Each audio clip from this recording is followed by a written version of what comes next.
So just a disclaimer, this might be a weird episode. Skype is giving us a lot of weird issues. Skype, fix your shit. Please fix your shit. Please, I'm asking you very nicely, fix your shit. There it goes already. First start. Oh boy. This is going to be interesting.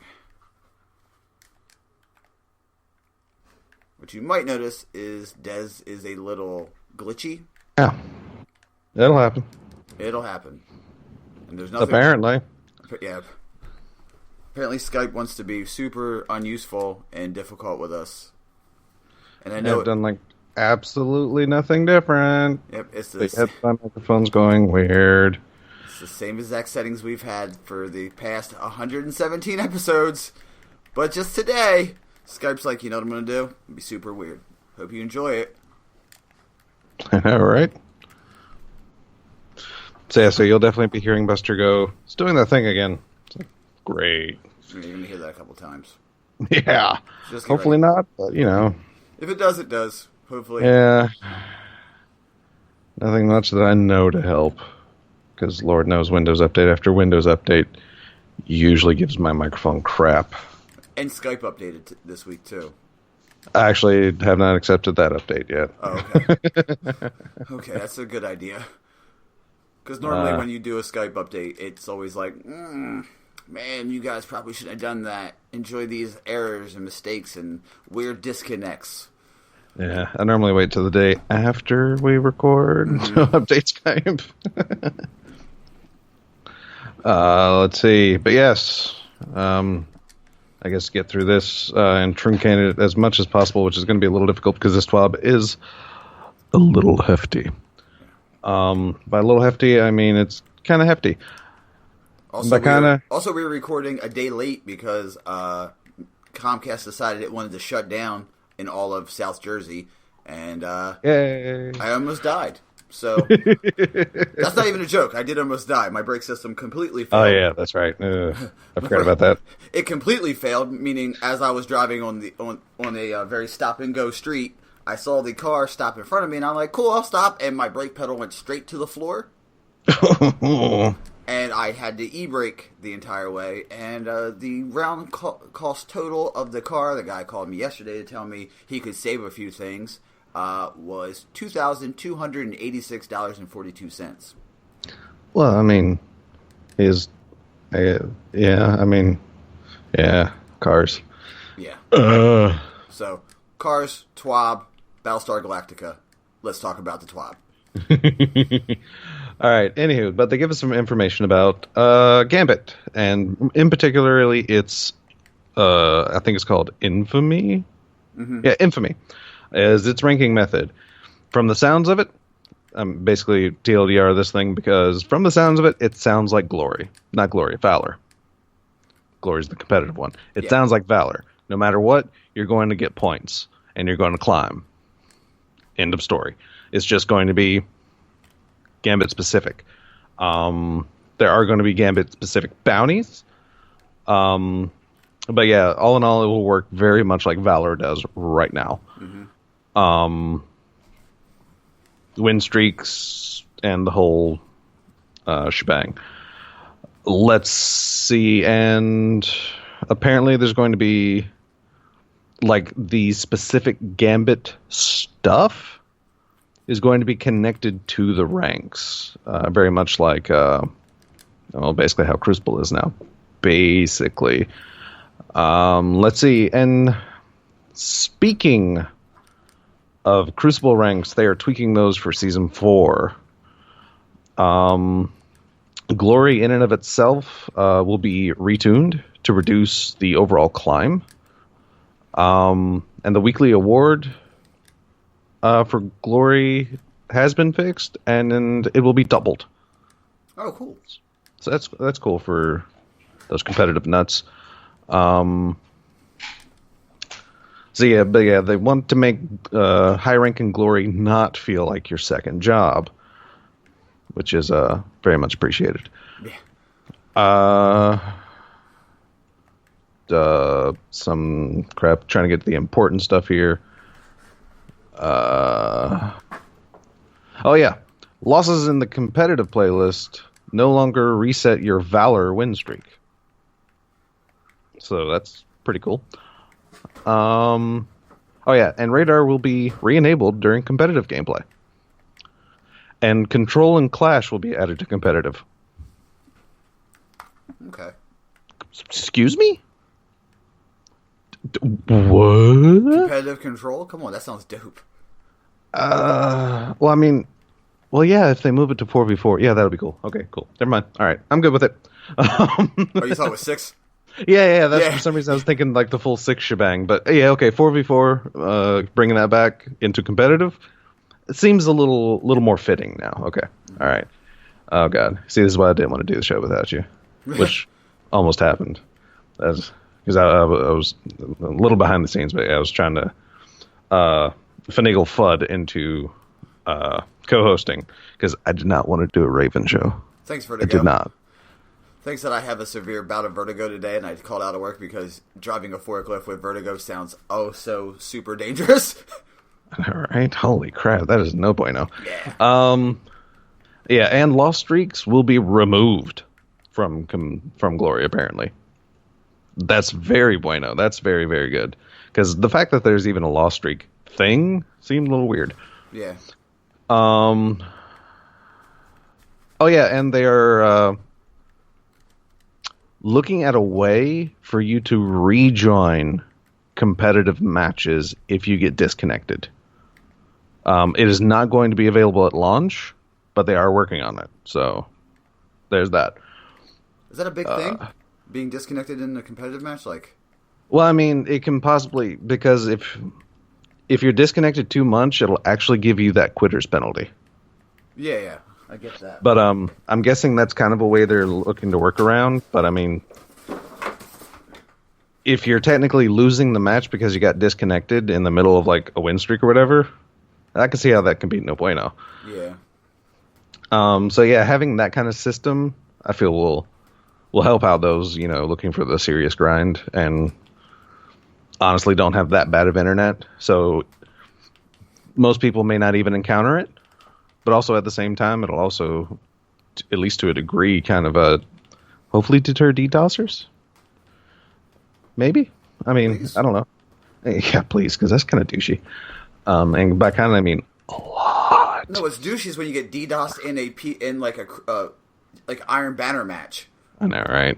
How the fuck you get DDoSed in an Iron Banner match? Let's see. So one thing they also want to do is remove the time pressures associated with glory ranks. So Pinnacle Crucible rewards will now be awarded via quests. Some of these quests will ask you to engage with Valor, or Glory ranks. These quests will not go away at the end of the season. So Regis's Claymore is being retired, for sure. But they are offering a quest for Regis's Broadsword, which will be a weapon similar to the Claymore in the fact that it will have Outlaw and Desperado, but everything else about the gun will pretty much be randomized.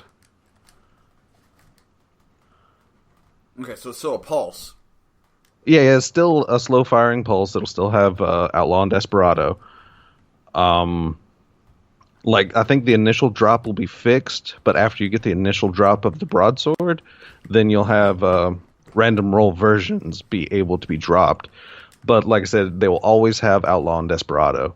So it's the barrels, the magazines, and even Masterwork perks will be entirely randomized on future broadswords. Okay.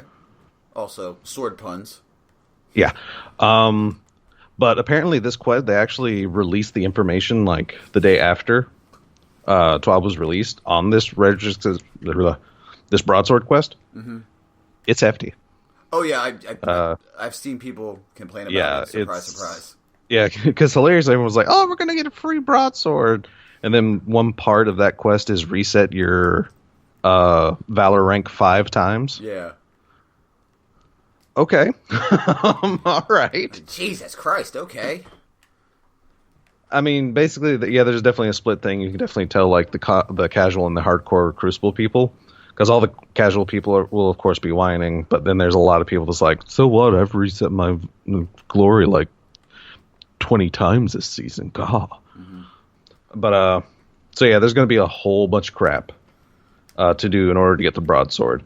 So it's still going to be a climb. They're not going to just give it to you, but it's still going to be a pretty awesome weapon. I mean,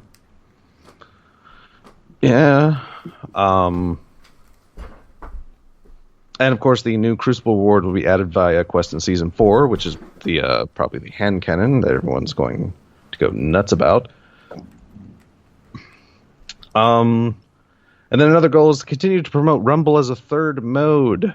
Earning a place in the top 3 in Rumble will now count as a win. I don't know why they didn't do that to begin with, because that's something they added to D1 Rumble. So, yeah, that's a weird one. All right, let's see. All right, so also in the next section, getting social, they're bringing back the stickiness of your match-made fire teams for Strikes, Gambit, and the Crucible. So basically, if you get stuck with a set of people in Strikes, you're going to get stuck with those same 2 people as long as they stay in the playlist for the rest of your Strikes. Same thing with Crucible, which Crucible is basically going to go back to D1 rules. You're going to stay in the same lobby of people that stay in that lobby, at least until you get utterly thrashed, essentially. And then it'll break up the matchmaking and re-put you back into the full matchmaking process. So, yeah. I like that. And, of course, it will not apply to competitive Crucible. Okay. So like I said, it's going to be going back to kind of that D1. Like I said, your match-made fire teams are going to be stickier. So basically, you're definitely going to have to actually quit out of matchmaking if you don't like your blueberries. Mm-hmm. Also, they are retweaking guided raids to the fact that guided games checkpoints for a raid will actually work in the normal version of the raid. So if someone disconnects or whatever and you can't quite get them back in, you can actually pull out of the raid, form up a fire team with this person, and then just go into a normal raid with them, and you can finish it with them that way. Oh, as opposed to getting the penalty for failing or quitting out, right? I'm hoping, but they don't specifically mention that one. But like I said, they do at least have that backup system that even if you do get the penalty, you can at least still help the guy out. Mm-hmm. Which, I mean, that's a really good change in my opinion. And then clans. Oh boy. They want to reward you for being in a clan more. Rather than just having a clan engram that everyone can do. Clan XP is changing. But yeah, there's a few bounties that'll give you a little bit of clan XP. Once you hit level 50, Hawthorne will add 3 additional weekly bounties that grant larger amounts of clan XP, but require you to fire team up with your clan mates. So yeah. And they're also looking to make clan perks better. Yeah. Some previews is rank 3, increased resilience when you're in a fire team with clanmates. What? Grants a chance. Rank 5 grants a chance to receive additional etheric and baryon resources when collecting them in the reef. That sounds like normal. Sounds like something you need to rank up your game stuff. Yeah, I mean, yeah. So I mean, yeah. And then rank 6, the weekly clan milestone also grants a masterwork core. Cool. Yeah. Okay. I mean, A gonna be like 3. I mean, 10. And I mean, 3 sounds like a, but whatever. Let me masterwork a suit of armor. How about that idea? I mean, All right, so, and apparently, at least from the writing of the TWAB, next week a new mode will be featured in Crucible Labs. It's time to get super serious, guys. It's time to get super serious, because they have noticed a lot of the feedback for Lockdown and Showdown, the previous two Crucible Labs thing. People felt that it was very, like, basically competitive, oriented with, 4v4, round-based, higher stakes, blah, blah, blah. You would be absolutely correct, because that is the target experience for both modes. And the next Crucible Lab... If you don't say Rift, I'm rampaging. Well, it has very deep... It's called Scorched. It has a very deep, complex, and serious rule set. Wait a minute. Are they giving us laser tag, but with Scorch cannons? Hang on. But yeah, you spawn with a Scorch cannon. Fuck you. Everyone else spawns with the Scorch cannon. Fuck. You shoot each other with said Scorch cannons. Seriously, that's it. That sounds fun. Wait. Okay, so they're taking the whole laser tag mode that we all played and enjoyed, and then we realized it probably wasn't as fun because it was super toxic. And then they said, you know what we're going to do? We're going to give you exploders. Yeah, basically. I love it. I love that Bungie's doing this. So starting Tuesday at 8:21 at 10 a.m. Pacific Standard, they're going to be doing a free-for-all version of Scorched. And then Friday at 8:24, same time, is going to be a 6v6 Scorched. Oh my god! It's going to be a shit show! It is. It's going to be awful, and it's going to be fantastic. Fantastically awful. Yeah, that's exactly the way I'd put it. Exactly. Oh my god, it's going to be so fun. Yeah, it's going to be hilarious. It's going to be great. It's definitely in like the casual, like mayhem-esque like game mode for sure. And it's going to be great. Oh god. But still, Bungie, Rift. Come on, seriously. Yeah. Please, Rift. Please let us Rift. Please, come on. I know. Let's see. There's also a lot of interesting information. About the upcoming Forsaken Preparation update, the actual 2.0 update coming on the 28th. What's going to be happening on the 28th is exotic weapons will lose their +5 power mod in preparation for the Year 2 mod system thing. Legendary weapons will not lose this +5 power until September the 4th. But exotics are losing that +5 early. Nightfall strikes from the 28th till September the 4th will not have scoring. So, kind of don't do them. Or, unless it's, something you want. Some tooltips and items descriptions may reflect Year 2 item behavior, even if the functionality is not updated yet. And some tooltips and item descriptions may reflect Year 1, even if that functionality has already been removed. So, yeah. Also on the 28th, Year 2 weapon slots will be live for all players, which may cause some players or some weapons in players' inventories to go to their postmaster. Listen, you freaking hoarders, clean out your postmaster, or you may lose something important. Not really. Paradox. Which, I mean, you can get it back from the collection the 4th, but, come on. Let's see, some Year 1 power weapons which previously had an elemental attribute will become kinetic for Year 2. They covered that last week. So make sure you have kinetic slots open. Let's see, the handful attributes, or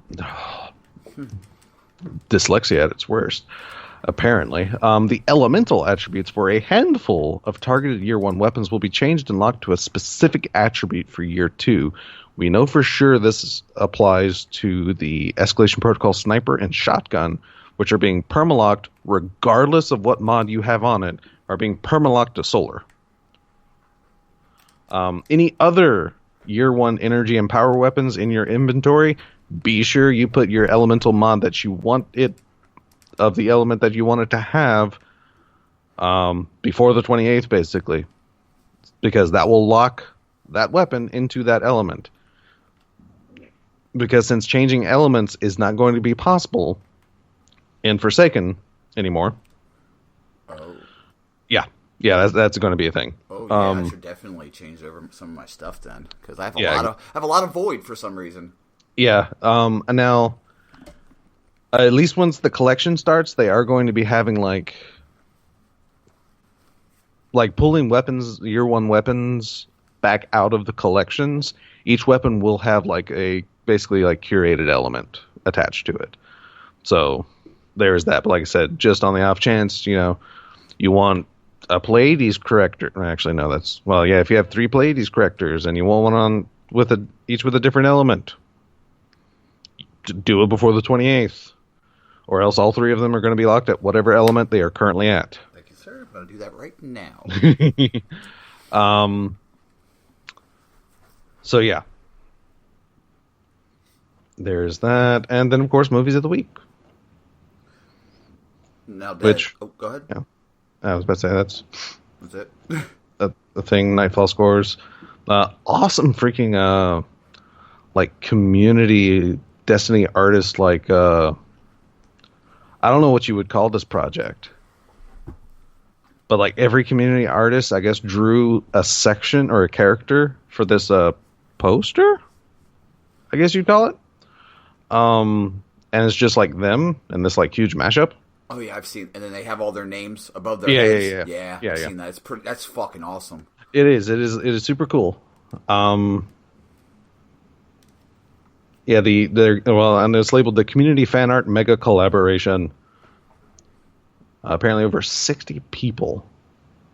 Oh, Guardian self-portraits. Okay, all right, that makes more sense. Oh, so it's that's cool. It's their Guardian.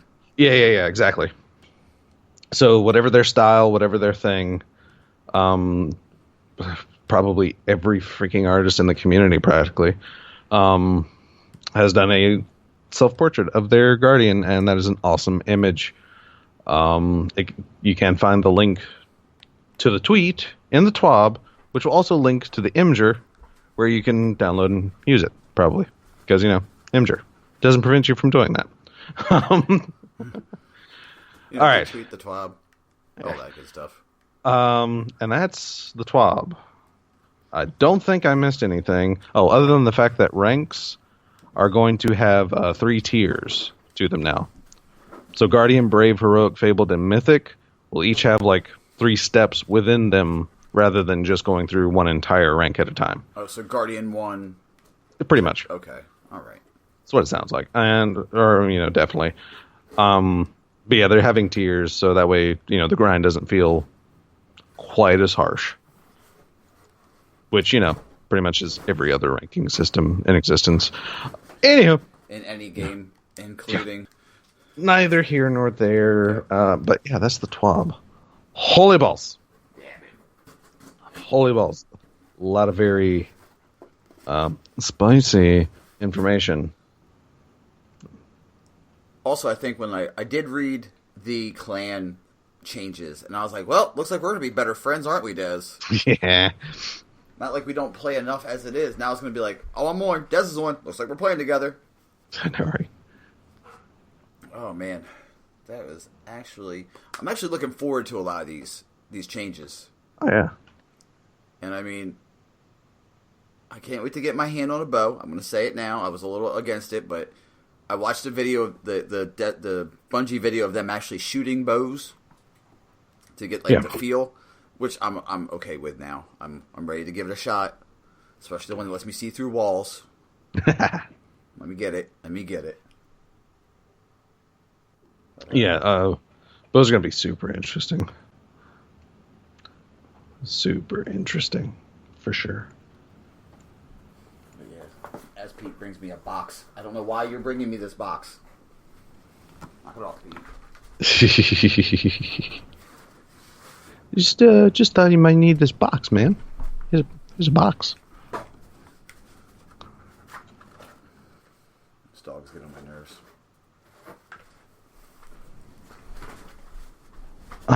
So yeah. So that is that.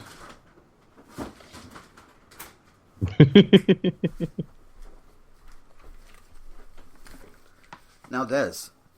Mm-hmm. I'm back now after he tried to fight me for a box.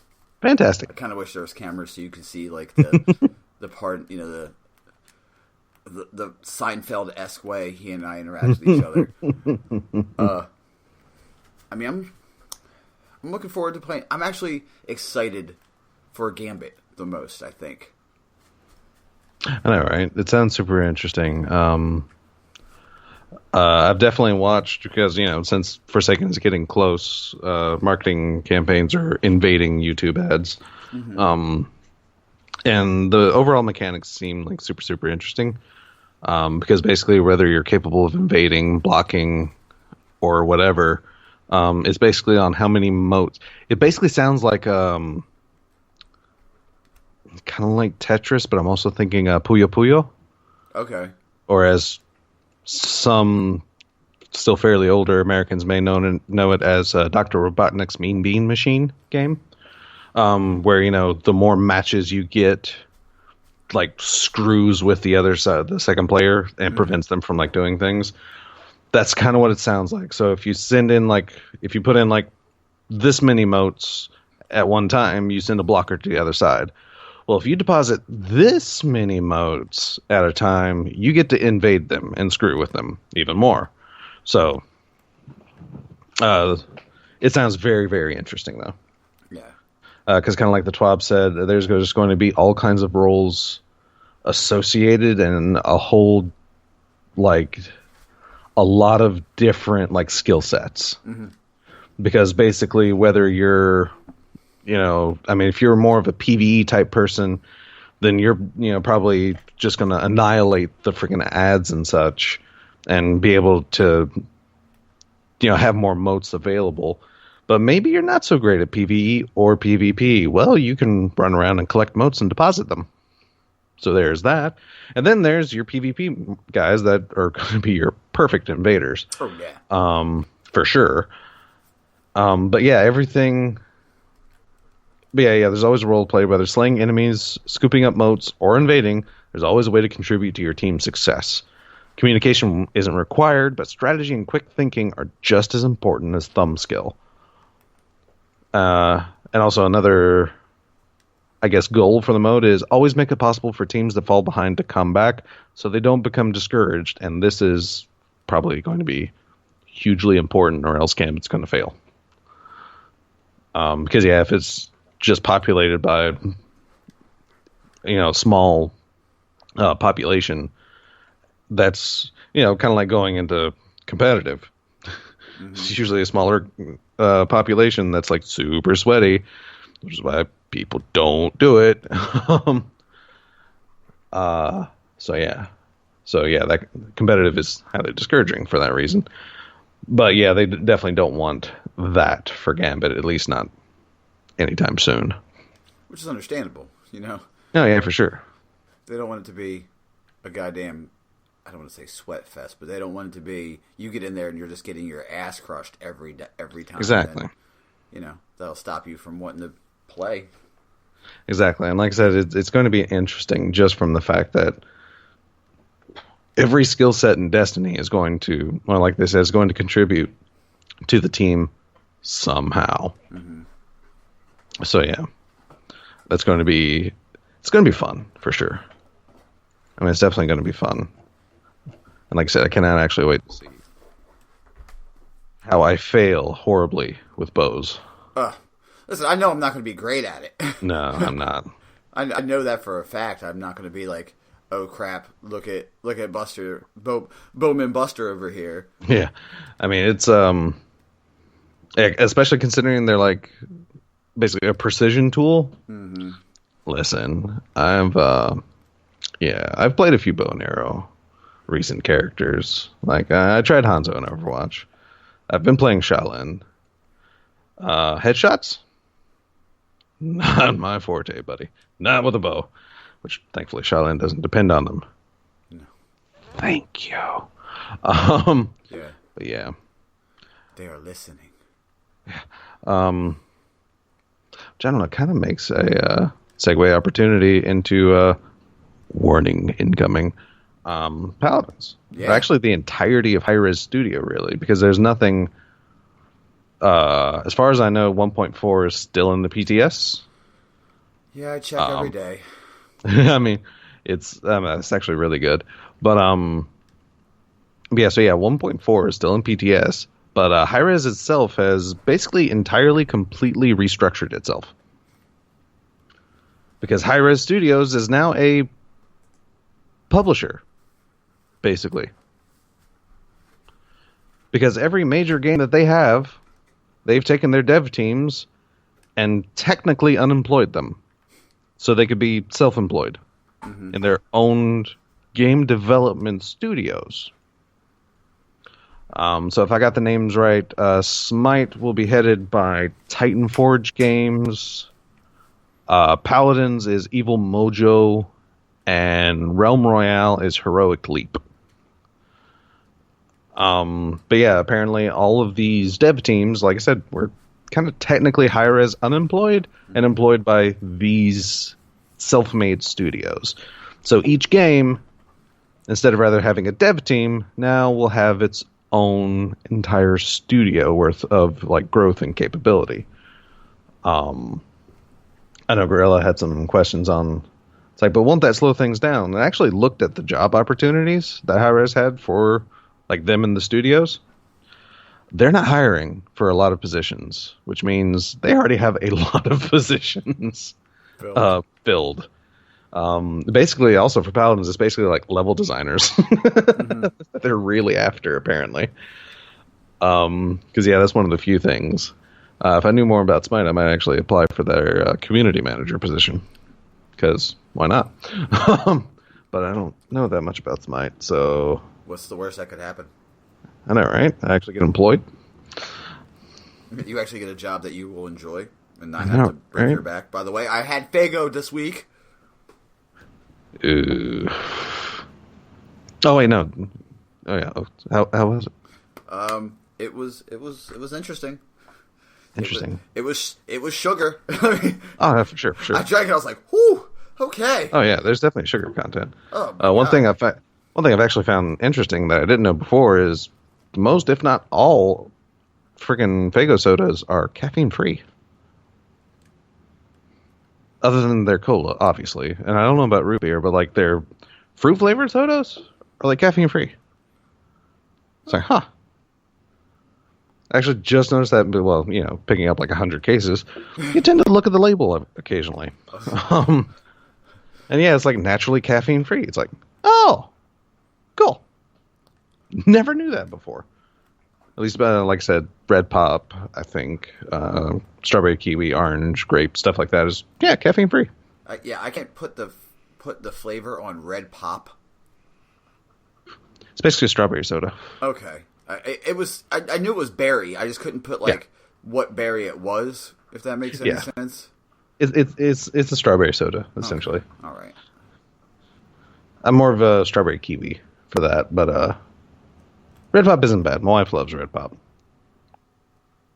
Yeah, it came in. It was in our. We have like a weird section for stuff that doesn't move quite as quickly as it should. Yeah. And it was like a case got broken, so they put it out for breaks, and I was like, oh, okay, cool. I'll grab one of these, and it was not the real big bottles, but like the little the pony bottles, I guess would be the best way to put them. Yeah, and that's what it was, and I was like, oh man, this is not bad, but also I think I might have diabetes now. I mean, yeah, for sure. I mean, it's a real great thing is the fact. I mean, anyone enjoys Faygo. It's the fact that it's super, super cheap. But it doesn't taste it. No. I mean, it definitely tastes better than like your, Walmart, Kmart, whatever, like, in-house store brands. Tastes better than those. They're not super, super great. Except for the orange. Orange is still amazing. Because it is naturally and artificially flavored. Unlike quite a many of their other... There aren't that many that do get like natural flavorings in there as well, but yeah, it is definitely super sweet tasting for sure. Oh yeah. I was mad that the orange was taken. There was no orange, and I'm like, God damn it! Everyone says try orange, and I can never get a fucking orange. Yeah, that's the true benefit of I think why people really like Faygo, is because, at least back in the day, back when I remember buying it a lot, it was like 30 cents a can and like 50 cents a bottle, something like that. Okay, so it's like RRC then. Yeah. It's basically like RC. Sort of. If not a little cheaper. Yeah. Even the RC, I don't know. It's not bad, it's just, I don't know. Hey, RC Cherry Cola can hold up. That's true. Okay, I'll give you that one. Regular cola tastes like it was poured down a donkey's ass crack into a bottle. Sorry, RC Cola, if you have a problem, at me. But their Cherry Cola can hold up to the greats. Yeah, I'll give you that one. So actually this is going to be great news for high-res games just in general. Because, like I said, instead of small little dev teams, they're just going to be able to grow as they entirely need to. Mm-hmm. And also, it's a great, because I know, at least in the kind of the Paladins community, there has been this kind of shadow looming over Paladins to a degree. And the fact that Hi-Res had this habit, I guess, of once, at least in the past, of once, one game became really popular, they like shift all their focus onto that game. Like when Smite came out, like their Tribes game pretty much just got abandoned essentially. So a lot of people were afraid, like, if Paladins get super popular, Realm Royale gets super popular, what's going to happen to Smite or Paladins? Will they just get left by the wayside? Well, considering they're created these studios specifically for the purpose of continuing these games, I'm going to say no. Yeah. I'm going to say no. So yeah. So that's like super, super cool. Can't wait to see what comes of that. Because it's not going to be like super apparent to begin with. But yeah, that and what's his name? I know on Twitter he's like Hi-Res Chris on Twitter, I believe. He was the executive producer of Smite and Paladins. Mm-hmm. He is now like the general manager that oversees all of their first party studios. So he's kind of still fulfilling the role he fulfilled to make Smite good, to keep Smite in line and to bring Paladins in line. And he's basically doing that for kind of all three studios. So, basically no bad news out of that announcement. Yeah. From what I can see. All good news, actually. Yeah. Which means the only game that they're actively developing right now that doesn't fall under one of these studios, which is probably because they have like this Chinese studio doing it, is Paladin Strike. Because that's already pretty much primarily developed by Goblin Network. Mm-hmm. So, yeah. Which I assume is probably one of those, Chinese dev teams, because it's a mobile game. And good God, there's a holy crap ton of Chinese mobile game development studios. To do it right. They do. I mean, it's true, but like, there's a holy metric crap ton of them. And so many of them, for some reason, tried to like bootleg Overwatch onto phones or whatever, basically. Some of them more obvious than others.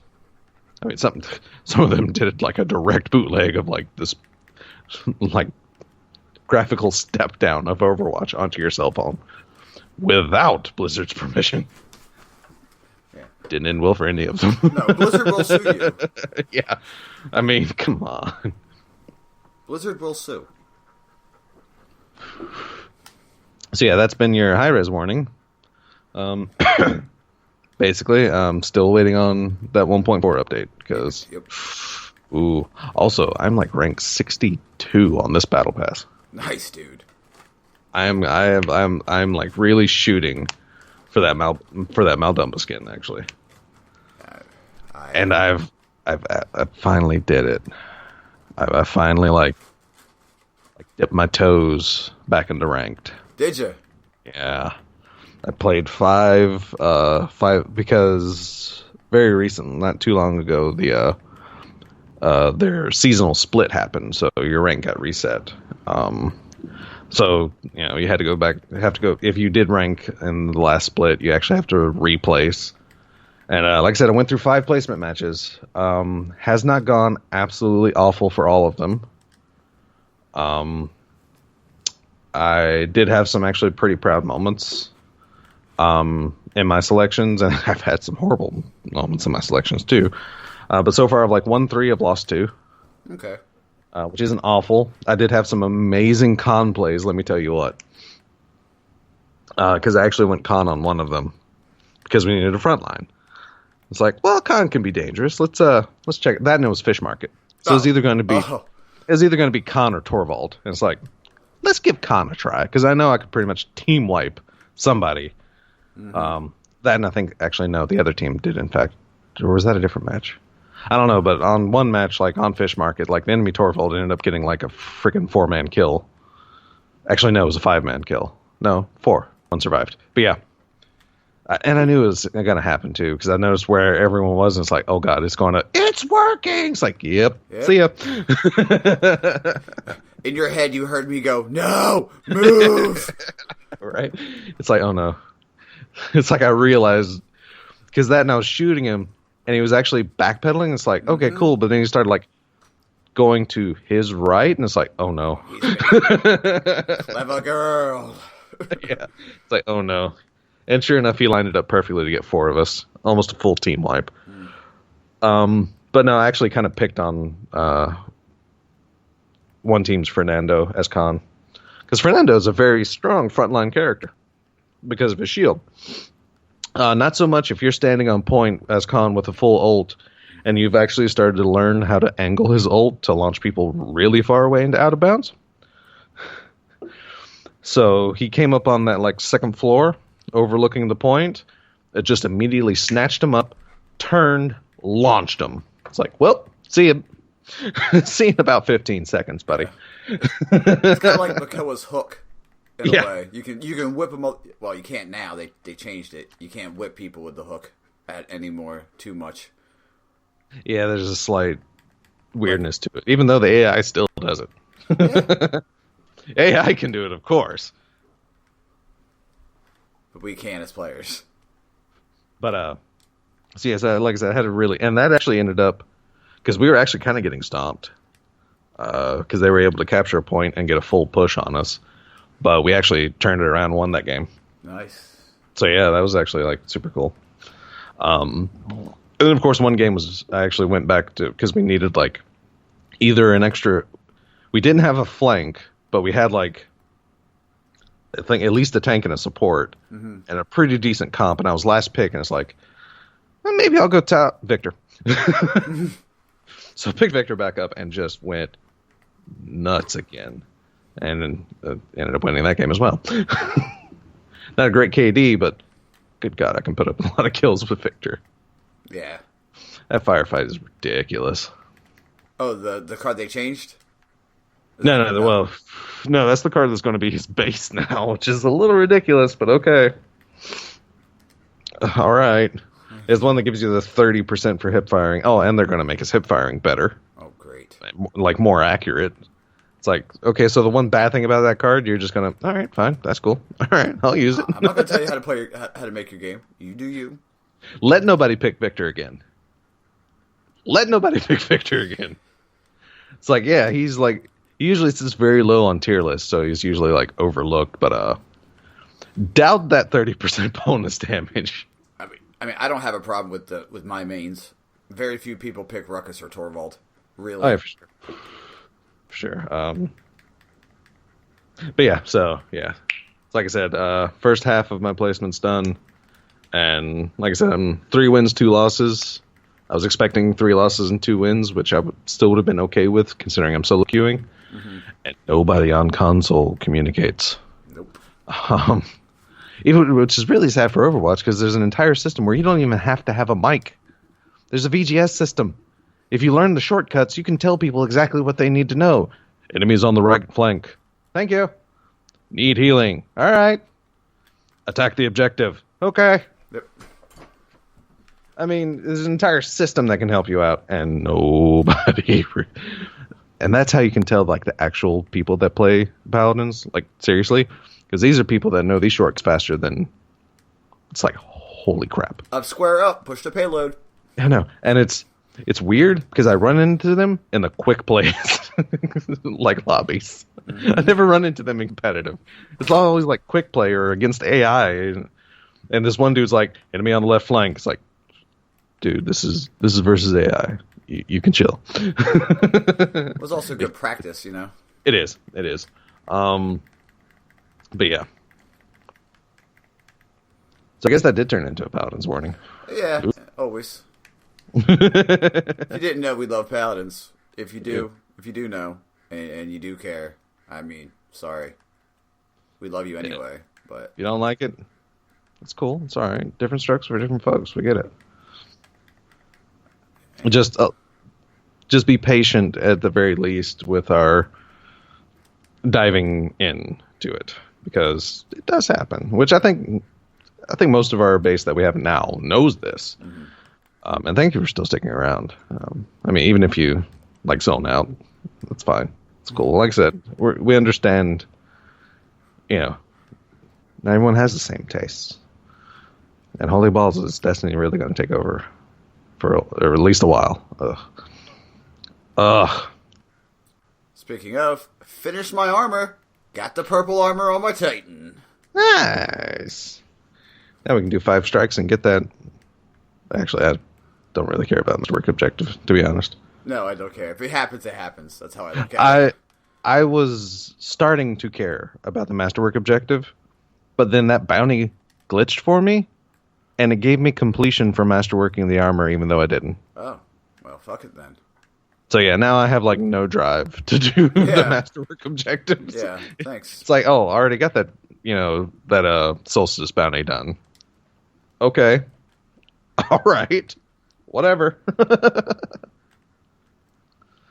I do still want to get my Warlock and my Titan are still on blues, and I still do want to get them to legendary so I can get that ship. Because yes, I know there's always going to be another ship to grind for. Let me grind for my ships. Yeah. Besides, the more of you that give up on that grind for that ship makes that ship better. Because it makes that ship more rare. So please, give up on the grind for that ship. I'll just run it more often. Yeah, I can... man, I mean, if I had time, I would go for it. Oh, that's fair. Yeah. I mean, for you, yeah. I've been working 16-hour days for the past, week, so I'm like, I know. No. Yeah, Solstice is, like, every year, you're pretty much going to be screwed over for Solstice. Yeah, pretty much. It's like the one seasonal event you're really going to get screwed over for. But it's okay.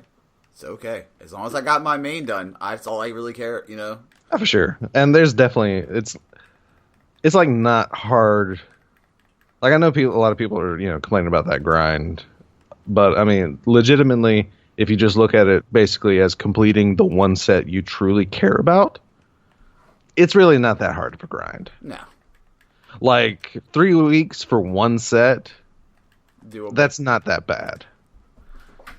Basically, if you abandon hopes of all sets and the masterwork objectives, it's utterly doable in 3 weeks for pretty much regardless of how much time you have to play. Like I said, anything beyond that, it does definitely get a little hairy. And like I said, I got my hunter, and I definitely want to get the ship, but I'm still not super grinding everyone else for that ship. Yeah. So, I mean, if I can do one set of purples, anybody can do it. For sure. Night shift, you sleep until 2:00 in the afternoon. You don't have chances to play at night because you get home and you're super beat. Like, there's ways to do it. It's just, it's okay. Yeah, for sure. And I can get my T-shirt.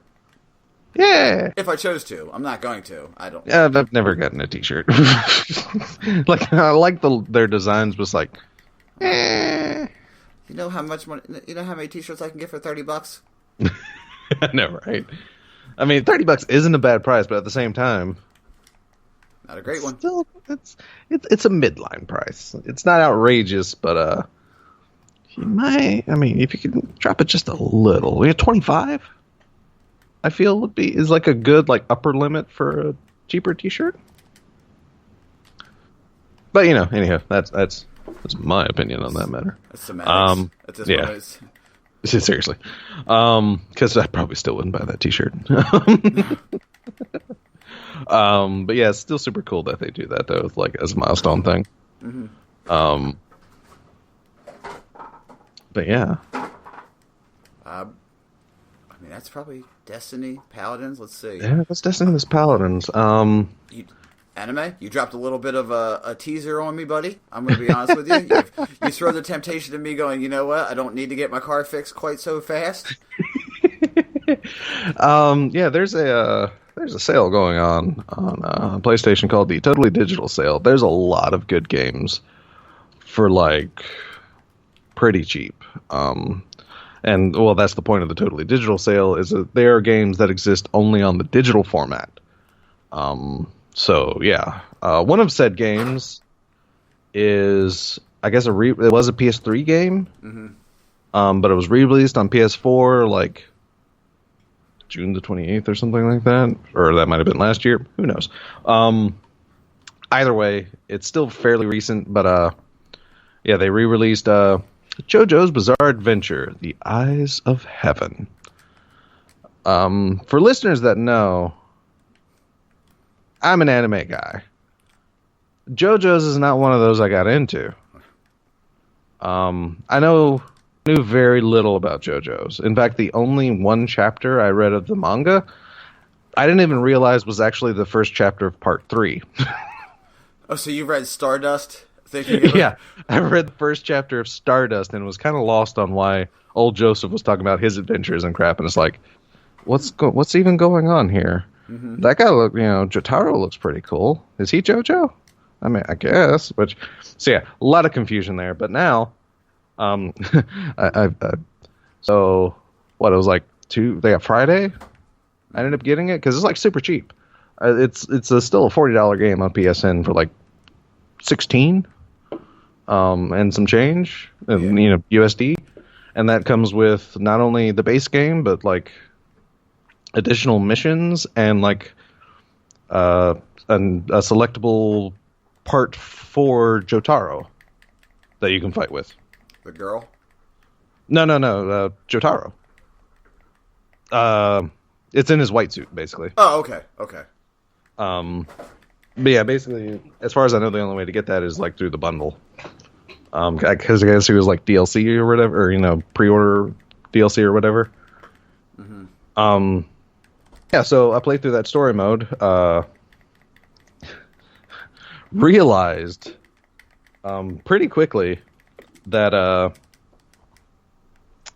Eyes of Heaven is not friendly to people that don't know what JoJo's is. Because the first part of story mode is Jotaro's final fight with Dio. Oh, also, spoiler alert, because, I mean, good God, it's like a 20, 30, 40-year-old manga by now, but some spoilers are going to happen, because I found out a lot of stuff about JoJo's the hard way. But yeah, so like I said, pretty much chapter 1 of the story mode, it's like, here's Jotaro. And this person died, and this person died, and Dio was able to power up from Joseph's blood, and here's the final fight. And it's like, wait, what? This is not how anime games go. Like, anime games normally go through the entire story. This doesn't. No. It's like a brand new story that allows Jotaro, from part 3, to travel time and meet the main JoJos of every other part. It's hilarious, by the way. Also, I love Old Man Joseph. I absolutely love Old Man Joseph from Part 3. I'm definitely going to have to at least watch Part 3, like anime. He's the anime trope of the old powerful man. Exactly. That and like it's the catchphrase. It's hilarious. Oh my God! Yeah. He very quickly earned a special place in my heart. Also considering his because it's okay, so all right, backtracking a little bit. Eyes of Heaven is a classic arena style anime fighter. And when I say that, I mean it is published by Bandai Namco and developed by CyberConnect 2, which yes, are the people that do Naruto, and yes, we're the people that did the Saint Seiya Soldier Soul game as well. So yes, it's an anime arena fighter for sure, because it's those developers that pretty much invented the style. But it's JoJo characters, and like I said, I learned a lot about these characters, like through the story mode and like their interactions and attitudes and everything, and was really confused until I was really confused at one part, because part 7 I didn't know beforehand was like the start of a new reality. Didn't know that before, so super confused why all of a sudden they went back to 1890. Oh. So yeah. But yeah, it's definitely one of those though that, like I said, it happens like close to the end of like each part's climax. Yeah, pretty much. So there's certain like character interactions that if you know the show, you'd probably see like this little glimpse of a character and be able to recognize them and kind of figure out what's going to go down before it happens. Because they do that a lot, which for me, I'm waiting on the characters to explain why this guy's important. It's like full of like good nostalgia stuff. It's just sad that I have no experience with JoJo, so I had none of that nostalgia stuff. But I have found out I really do like a majority of these characters from several parts. They're like really cool. Jotaro is probably going to be my favorite though, with a close like third to oh crap, how do they say her name? It's like Jolene. Yeah, Jolene. Yeah, it would have to be Jolene because it's a classic song, and that anime is all about classic music. Yeah, Jolene. Robert E.O. Speedwagon. I know, I saw that, and it's like, are you kidding me? That's actually what you that's what you DM me. Robert E.O. Speedwagon? Question mark? Exclamation point? Exclamation point? Are you kidding me? Because that's one of the first to like introduce the time traveling mechanics of the thing. That's like one of the first characters you meet is the young Robert E.O. Speedwagon. So he introduces himself and it's like, Robert E.O. REO Speedwagon, really? It's like that obvious. You have to give him the 2 middle initials to make it work. Yes. But it is hilarious though. Also, Funny Valentine, his stand. His is a more subtle nod, but I like it. Oh, Funny Valentine? D4C. Yeah. Because the way, because JoJo's also has, like, character bios, which, helps a lot, like, filling in a lot of the gaps. But yeah, in the D4C character bio, it's like, this stand can be rephrased as filthy actions at a reasonable cost. Dirty deeds done dirt cheap. And then as soon as I said it in my head, it's like, wait, dirty deeds done dirt. That's 4 Ds, D4C. Dirty deeds done dirt cheap. Holy crap. Yeah. So, yeah, for sure. So a little more of a subtle one, but still vastly appreciated. That's why I really like JoJo, even though it's not dubbed. It has to be sub. It's always sub, so I have to like literally pay attention to it. Yeah. And it's okay. I'm fully all right with it. But it's one of those things like, man, I love how they're just like, we like classic rock. Get over it. Yeah, and you can definitely tell when because there's also a lot of things I do understand about it now, like at least for the inspiration, like because I was confused at first because part 1 and part 2 focuses on a power called Hammond. Yeah. But they very quickly abandoned the holy balls out of Hammond. Yeah, it doesn't last long.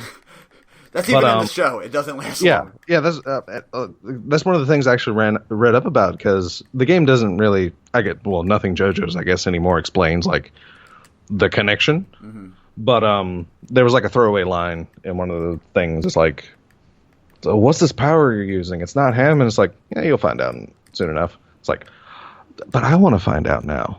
Mm-hmm. Come on. But come to find out, it was supposed to be connected, like stands is kind of like the second form of Hammond, basically. Oh, okay, yeah.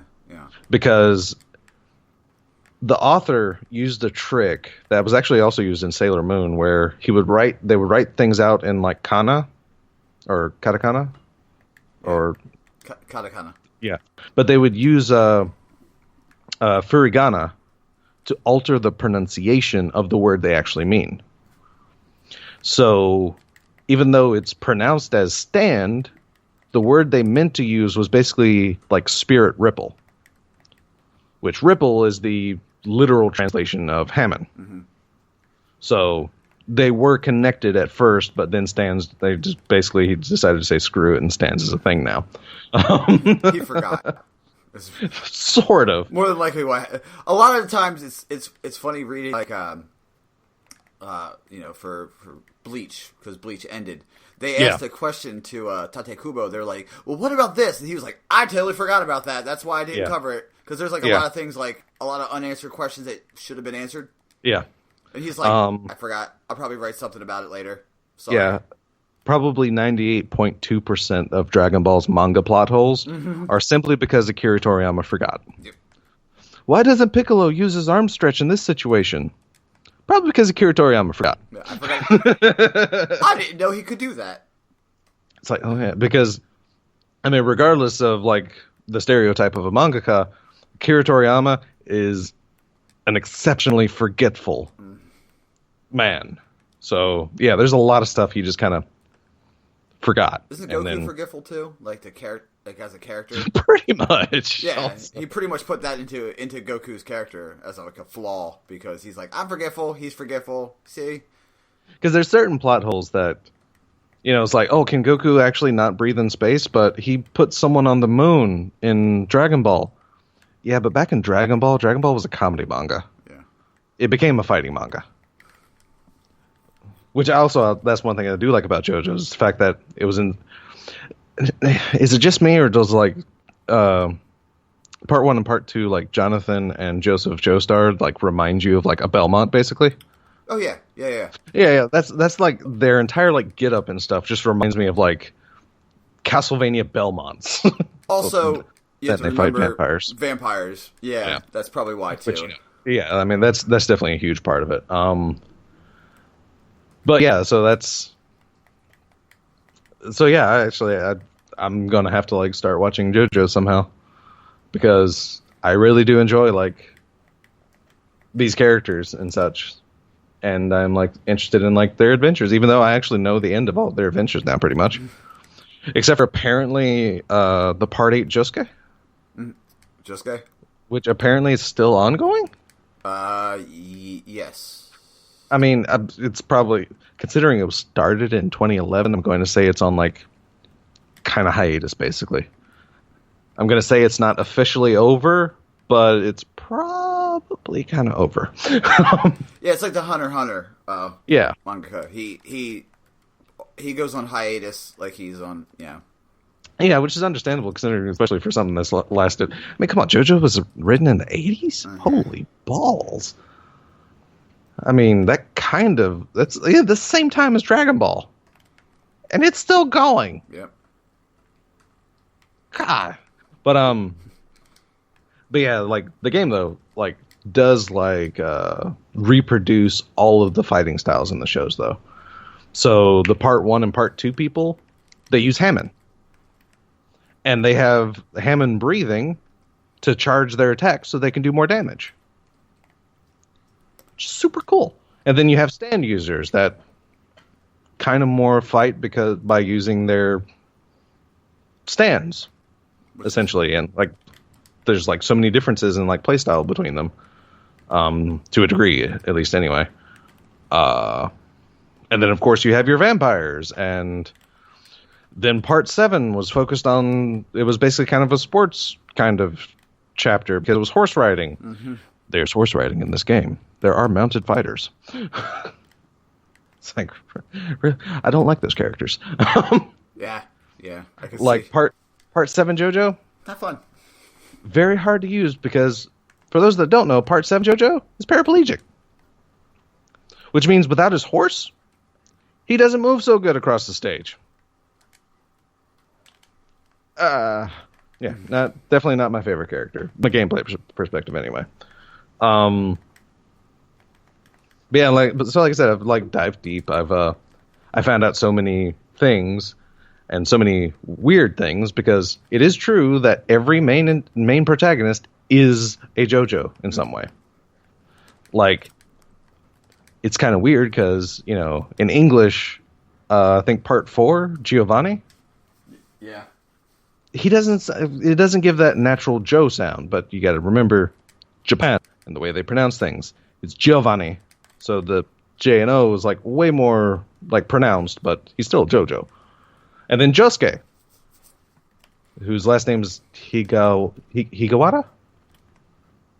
I think Higawara is his family name. Yeah, You're going deep into the vaults here of my brain. So, but yeah. Yeah, I think it's Higawara. Yeah, it's like something weird, but it's like, but that's not a JoJo. Again, not in how you literally pronounce it, but Josuke is Japanese wordplay. Mm-hmm. Because there's an alternate reading for the SUKE part of Josuke, which can also be read as Joe. So his first name, even though it's not used, can literally be read as JoJo. Which also applies to Josuke from Part 8, because they gave the character the same name. Even though it's a different spelling in Japan, so it's easier to determine which one they're talking about. In English? No, which is probably... I was always curious why in the game they referred to as the first Josuke as Josuke Higawara 4, and then Josuke Higawara 8. Yeah, now you know. And then I realized, oh wait, yeah, Part 4, Part 8. And as soon as I realized that, it's like, oh, I get it. They're actually separating these characters that way. English-speaking people can tell by looks that, hey, this is Part 4 Josuke. This is Part 8 Josuke. Mm-hmm. But yeah, like I said, super interesting. Yeah, and I like their setup on how, like I said, they do kind of avoid kind of like the overpowered character, even though Jotaro is like apparently super amazing overpowered. It's like, okay. Is that Stan JoJo? Jotaro. Yeah, Jotaro. Yeah, the first Starlight Crusader JoJo. Okay. With Star Platinum. Okay, Jotaro Kojo. Or Kujo. Oh yeah, Kujo. Kujo. So, yeah, that and just getting all the freaking JoJos together is because, like, Jonathan Joestar, Joseph Joestar, all of a sudden Jotaro Kujo, Giovanni something or another, Italian. No, Josuke and Giovanni, that's right. Like I said, I think my favorite characters are Jotaro and his daughter. Spoiler alert, his daughter. Because everyone is freaking the manga is not about any one particular JoJo. Yeah, it jumps. Yeah, it's about the lineage of the Joestars, basically. Mm-hmm. Think of Star Wars, essentially, on how apparently at one point in time George Lucas saw it as like the telling of the Skywalker family. That's JoJo's Bizarre Adventure. It is the telling of the Joestar family. And in alternate realities too, apparently. Because that started at Part 7. And then Part 8 is a sequel to the Part 7 alternate reality. Freaking mangas. Also, not really a spoiler, but a spoiler. It has to do a lot about vampires. Get used to Dio. Oh, yeah, for sure. Yeah. And vampires in general. And vampires in general, yeah.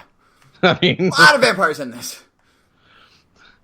And then vampires, which are apparently made because pillar men are kind of like vampires, but aren't vampires because vampires are like the lesser breed of pillar men, and pillar men feed off vampires? Mm-hmm. Or something like that. If you're confused, don't worry. So am I still. So am I. I'm still confused with it. It's a fucking flowchart, and in the end, I'm like, there's no Carol in HR. That's all I get out of it. Exactly. It's like... Okay, so there's vampires, and then there's pillar men, but pillar men are more powerful vampires, but they're basically like vampires, except for they're vampires for vampires. Yeah, and then it's like, okay, but Stone Mask make people vampires, but Stone Mask was made by Pillar Men so they could evolve. So Stone Mask are like vampires, imperfect pillar. What? Like I said, it gets real deep and weird. Mm-hmm. And that's not even when they start introducing the stands. There's apparently 13 blue million MacGuffins that can make a person a stand user, and trust me, they introduce almost every single one of them. So you have natural born stand users, you have stand users that come from this mystical bow and arrow, or from a piece of some holy corpse that may or may not be Jesus Christ. Welcome to JoJo's. Jesus was a stand user. I mean, it would make sense. It's just hilarious. Like, once you actually dive deep into it, it's like, oh my god, I thought I was confused before. No. It gets worse. I'm less confused on the character story than I am about like how they get their powers and such. It's like, holy balls. Like I said, there are so many different like MacGuffins and like things. Mm-hmm. It's just, it's ridiculous. Well, you would think that Hunan, however you want to say it, Hunan, would be around a lot longer, considering it's basically you're harnessing sunlight. No, right? And you're fighting vampires. What? It's like, because it's like, it's like, basically, it's the most shonen thing that was in JoJo's, was Hanan. Mm-hmm. And because it was basically your Sage mode, well, actually, I think in one place it's literally called like a Sage mode. But yeah, it's your Naruto Sage mode, it's your Dragon Ball Spirit Bomb, basically. You're gathering spiritual living energy into yourself and then using it to destroy vampires. Because vampires are not made of living energy. It's their anathema. Yeah. And then all of a sudden it gets replaced with stands. And even the vampires start using stands. Wait, what? Well, you gotta admit, stands are pretty cool, though. Stands are awesome. I mean, I'm not saying I understand, but I understand. Ha! And then there's, using these arrows that give you stands, and you got one character stabbing his stand with the arrow to make it even more powerful, to basically override reality. Yeah, it's JoJo's is a confusing mess. Also, that was a fully unintentional pun that I made. I thought you were going for it. Oh no, it was fully unintentional. I was actually being like, it's not that I understand, but I understand. And then you said, whoop, and I was like, oh yeah, I did make a pun just then. All right, cool. I didn't even realize. Fuck me. Very nice, very nice. So yeah, that's at least that talking anime, because oh my god, I definitely do suggest going into JoJo's though. It's great because it's inspired by Fist of the North Star, partially at least, and I mean, come on.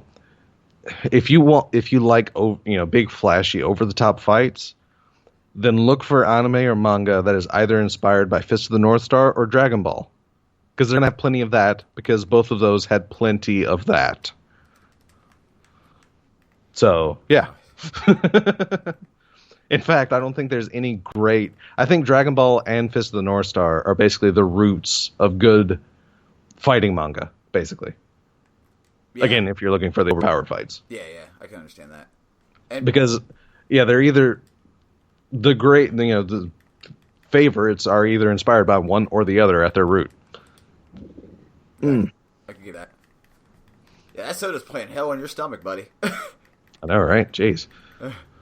No, I could, yeah. I mean, other than Baki the Legendary Grappler, that's another one. Yeah. I mean, the guy is so shredded, his body looks like a demon. That's not a joke. There's a demon face in his back muscles. Nice. But yeah, I mean, I've actually been on a deep dive with, going on breaks, watching anime on my breaks, because, if I'm there, I might as well enjoy what little time I have to myself, so anime all day. Been watching Hitman Reborn, Kayato. Oh yeah. I've seen like back when I was still getting Shonen Jump. I read the first chapter of that because I was on a preview of one of the episodes. Super interesting. Yeah. really confusing when you realize that there's a baby in it. Yeah. I mean, and that the baby is a hitman. The baby is a hitman who is, and you're like, okay, hold on. 1 + 1 is 2. Okay, 2 + 2 is 4. Okay, cool. Why did he just shoot him in the head? You know? Yeah. It's like, why did that happen? What is going on here? Okay, why did he shoot the guy who he's supposed to protect in the face? Okay, why is there fire from his head? I'm confused. Moving on. But it's still pretty good. Apparently, it gets really, really, really, really good at the, you know, like when normal animes hit their stride. Yeah, for sure. I mean, yeah. I mean, even we've said it before, but Yu Yu Hakusho has a very rough start. Like, legitimately skip like the first 15, 20 episodes, and you'll still be fine. No, it's not even that. It's not even that many. It's not even that many. I just checked on Hulu. It's like 4 or 5. Oh, God, why does it seem to last forever? Because it seemed like, yeah, exactly why. It seems like it's more episodes than what it is. I think the first episode, the episode to start is New Spirit Detective Yusuke Urameshi. Yeah. Is the episode to start, because that's when he wakes up, and it covers everything in the first 5 minutes of the episode of what happened. So you don't miss anything other than a bunch of, oh my God, Yusuke's dead, where is he? I miss him, oh my God. Yeah. Yeah, and then you actually start getting into the ramp up that leading to the amazingness that becomes Yu Yu Hakusho. For sure. But yeah. But yeah, like I said, so if you see JoJo's Eyes of Heaven on sale and you're thinking about it and you don't know JoJo's, I might actually suggest you hold off, maybe, because it'll be confused, or at the very least go in it knowing you're going to be confused. Because this is not like a Dragon Ball game. You do not go through like the entire plot, or a Naruto game. You don't go through the entire plot to be able to like see if you even like any of the situations or anything. But you can get at least a good idea if you like the characters and the character interactions and such. Then you might want to watch it afterwards. You know? I know, right? But yeah, I definitely do enjoy these characters, though, for the most part. Mm-hmm. It's going to be interesting, like, to see them disconnected from one another now. Now that I'm kind of used to seeing them together. Like seeing old Joseph and young Joseph in the same thing and having them react the exact same way. It's actually, that was like one of my favorite parts of the story mode. I think it was like chapter 5 or whatever. Mm-hmm. Which hilariously, like, during the middle of Joseph's, Hanuman training, they get interrupted by the Pillarmen, and old Joseph is there. So young Joseph is freaking out, like, "Oh my God, they're actually here. Oh, he's here too. Oh no, this isn't good." Then like the boss Pillarman shows up, and they both like super react. With young Joseph's like, "Even Master Cars is here," and then old JoJo, "Oh my God, Master Carmen's here." So that was probably my favorite part of the story. And you get super excited about it. Right? It was, whew. Oh God, they did a lot of good things in the storyline. Which, I mean, understandable considering from what I read, it was overseen. Like the entire thing was overseen by the mangaka. So very cool that they did that.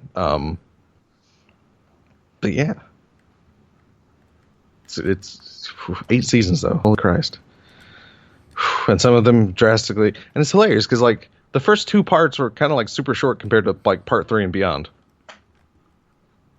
Because I think part 1 and 2 were like 40, 50-ish chapters apiece, and then all of a sudden part 3, 170 chapters. Like, yeah, there's a lot of those that happen. Like the first couple seasons is like 10, 12, 13 episodes. You're like, oh, cool. And then you get to like the 5th or 4th season. You're like 56, 79. And you're like, what the fuck did they cover?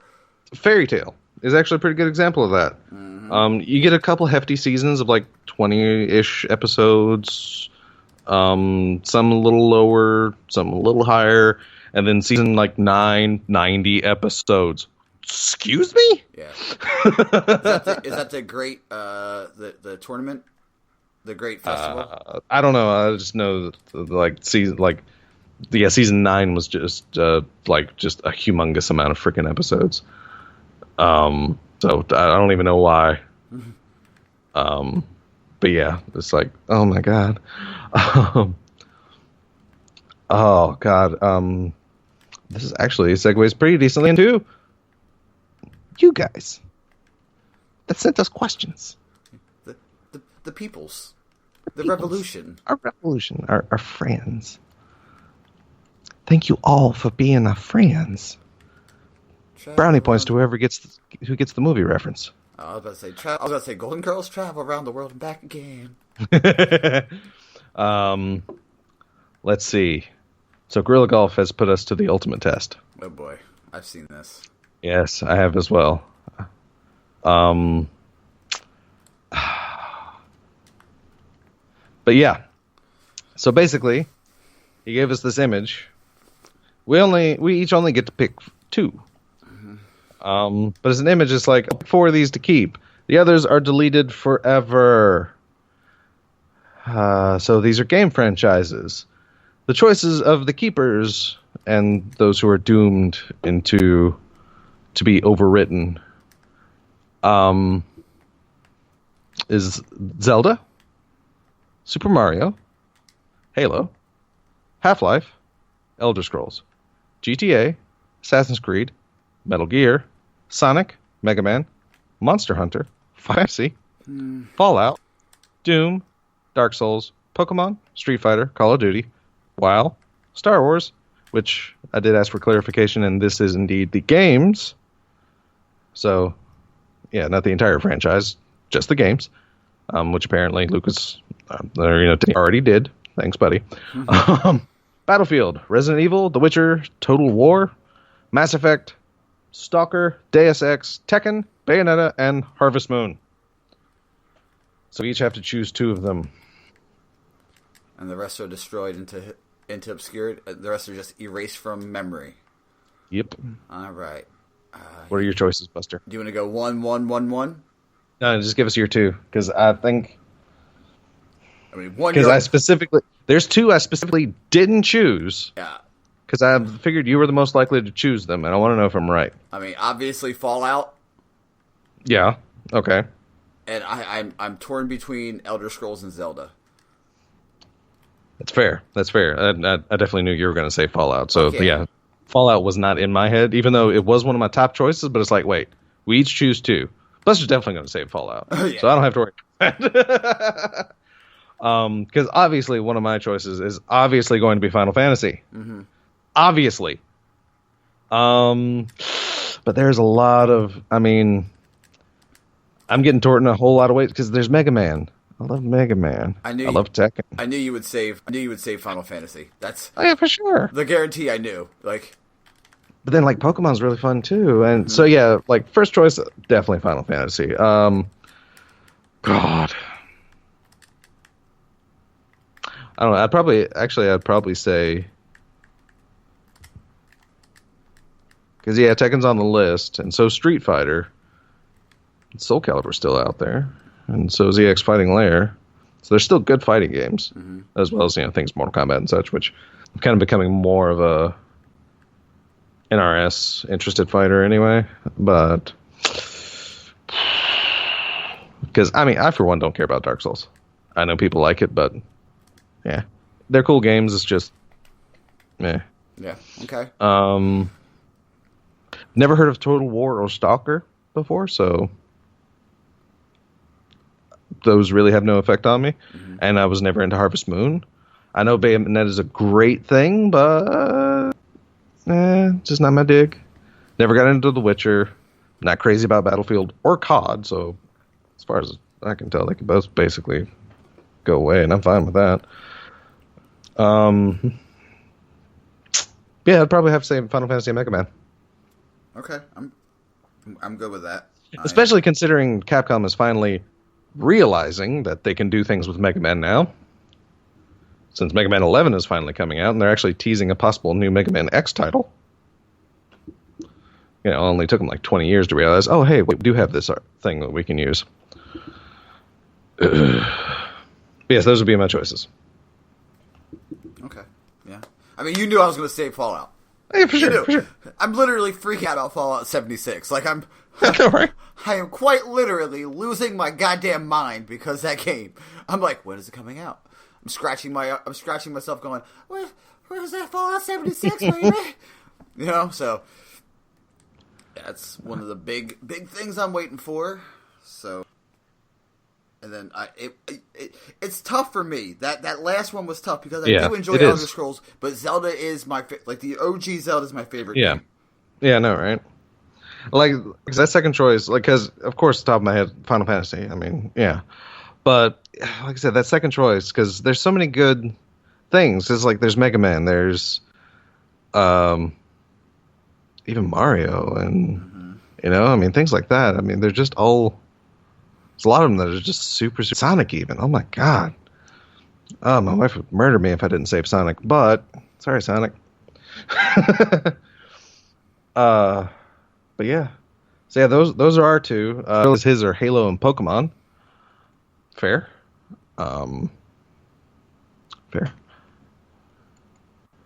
Grillerolf's next question: what canceled TV show from any time would you bring back for one season? Oh boy.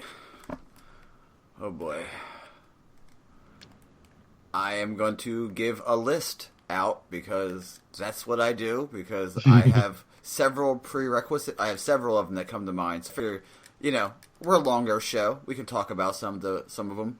I'm going to do a one, you do, I do, you do, I do type of thing. Well, I know I have one off the top of my head. Oh, I do too, off the top. Because this one I didn't give too much thought. I'm not entirely sure I remember the name. Yep, that's it. Stargate Universe, which was, for those that don't know, is the third of the Stargate series. Mm-hmm. It was sadly canceled after 2 seasons. But in that 2 seasons, it was probably the best Stargate series ever. Because Stargate and Stargate Atlantis, pretty much used the established Stargate tropes. So they became kind of super not interesting after a while, except for the character interactions. Yeah. But Universe was just always interesting because it was such a different setup. The actors were great. Everything was just really on par with it. And I was super sad to find out after finishing the second season that, it's canceled. It's like Universe is the one on a ship, right? Yeah. Okay, yeah, that was pretty good. Because they use they have to use a 7th chevron and one of their super batteries just to open a Stargate to this universe flying ship that they can't control and end up being stranded. Yeah. Which is the surprise, because they're in, when a Stargate's involved, they're usually very in control of the system and everything, and like home base and whatnot. But yeah, they don't even have this opportunity. It's like mostly a non-military cast even. So yeah, it's just very different, and it was so good. I would definitely get at least one last good finishing season, basically, to kind of end it out, rather than, because it ends on the cliffhanger. That was what makes it even worse. Season 2 ends on a cliffhanger, and they canceled it. They can't even resolve anything at all. Ugh. But yeah. The one that came off the top of my head was Firefly, but I realized the movie Serenity was that. Yeah. So I'm going to say Farscape. Well, and that one had a miniseries. That one had the movie. But what I'm saying, what I want to see is, I want to see Crichton's son. Okay, yeah. On Moya. Okay. You know what I mean? Yeah, another an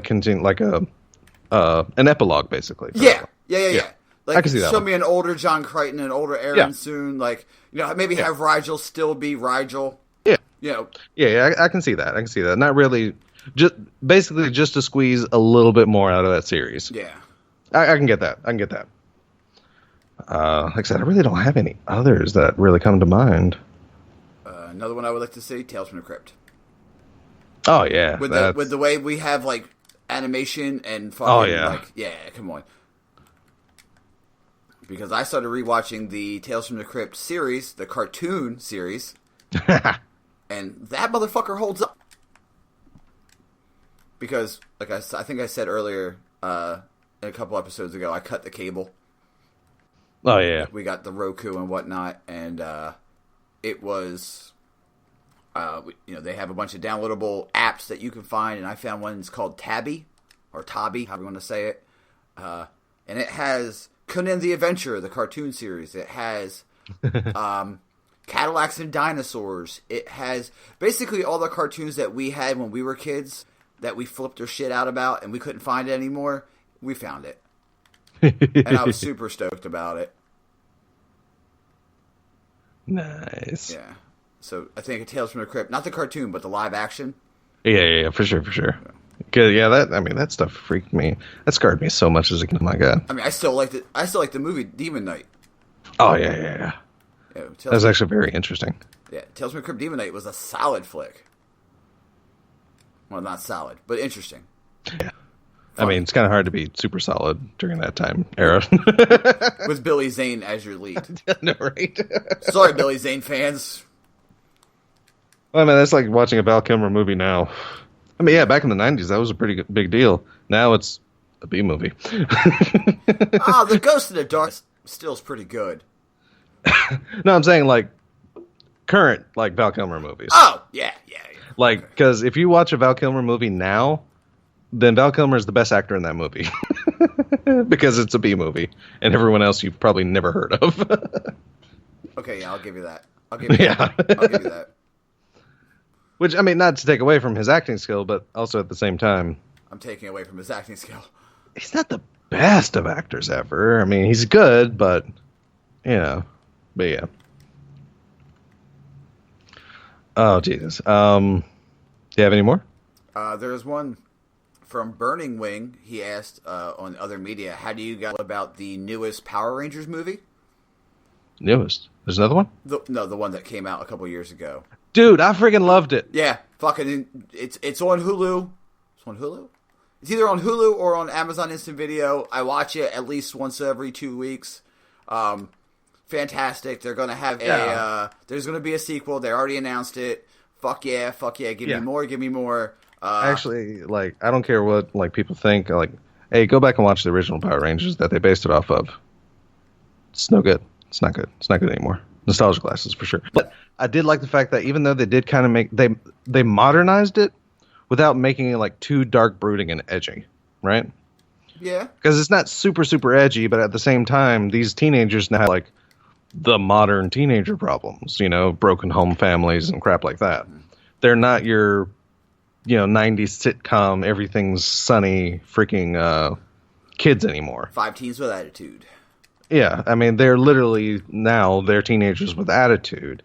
And one thing somebody mentioned somewhere is the fact that it's a movie that actually focuses not just on the fact that they are a team and they can work well together, but most of that movie is them trying to work as a team and failing.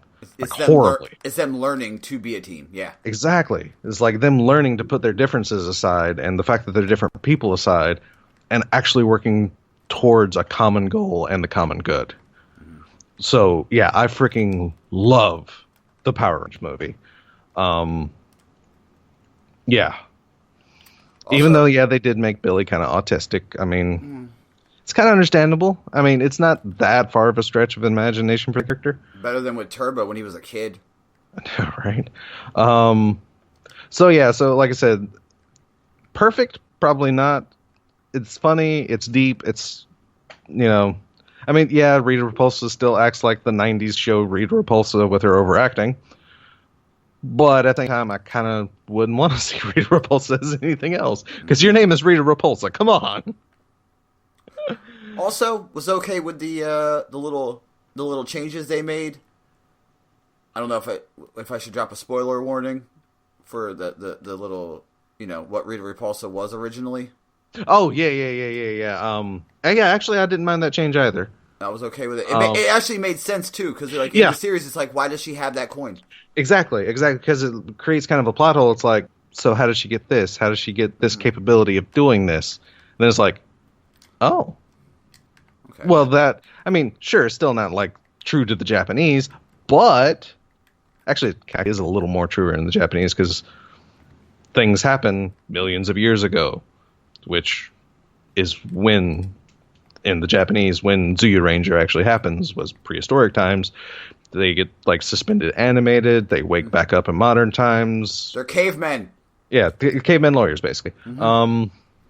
So it's Encino Man with superpowers. Exactly. But yeah, so very drastic, still different, but at the same time, that movie actually helped like tie in a little more of like that lore into like its own lore. Also, I think I might have been listening to Bads and hearing Xanafan talk about it because I forget his name now, but the guy that did Zordon, Breaking Bad, Malcolm in the Middle, the actor, Bryan Cranston. Bryan Cranston, yes, yeah. Hilariously, they actually named Billy Cranston after him because he actually did voices in the American dubbing for some monsters for Power Rangers. So actually, it was kind of like a full circle moment that he actually got to act alongside like the character he was named after.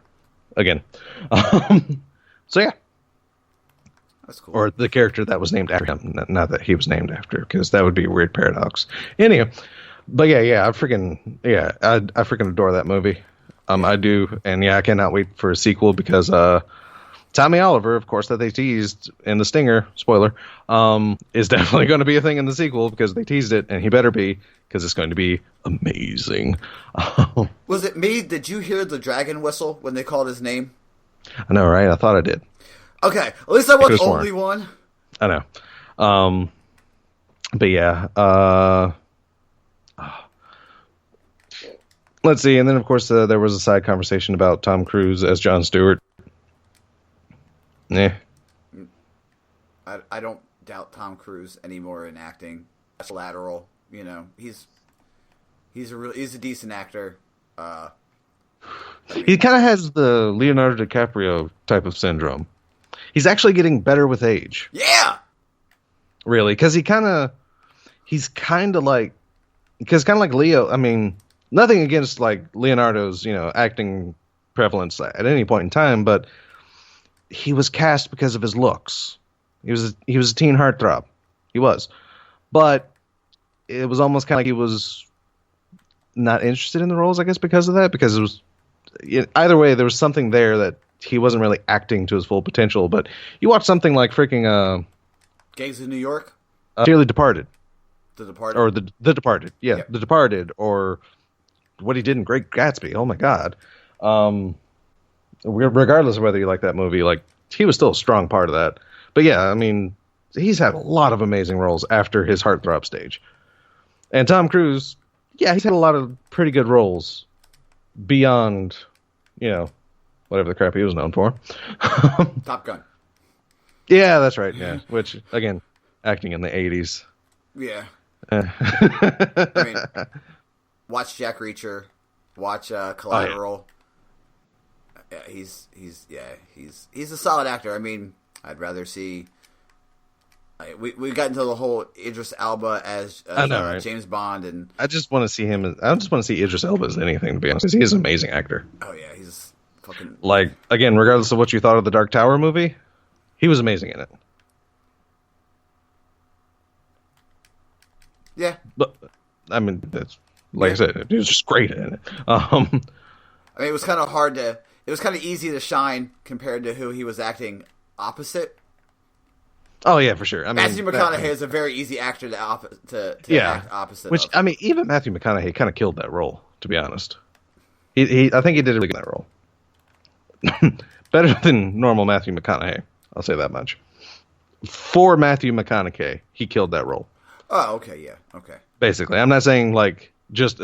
For his previous roles, he actually did that role really well. Yeah, he wasn't all right. He was exactly. Yeah, he played it real serious and dark. Yeah, exactly.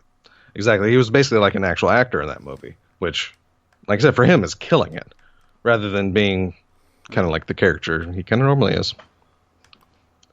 You want to know the great thing about High School Girl? It's like, oh God, no, I don't. No, shut up. Stop it. Yes, they do. Don't be so confused. Oh, I know, right? But also speaking of not even really Jon Stewart, but actually read this thing. Sir Patrick Stewart. I don't know if you. I don't know. Are you a big Star Trek fan? I'm a Patrick Stewart fan. They actually have him as reprising his role as Jean-Luc Picard in an upcoming Star Trek series. For real? Yes, he's actually signed on, and they're actually talking. It's super, super early. They don't have like anything set in stone. All he's been able to confirm is yes, there is going to be a Jean-Luc Picard Star Trek series, like centering around his life after Star Trek Nemesis. What they don't know is anything else specific because they've literally just like sat down and are like talking about storylines and such. Yeah. But that's all there is. And that's all there is really to know. But it's going to happen. Yes!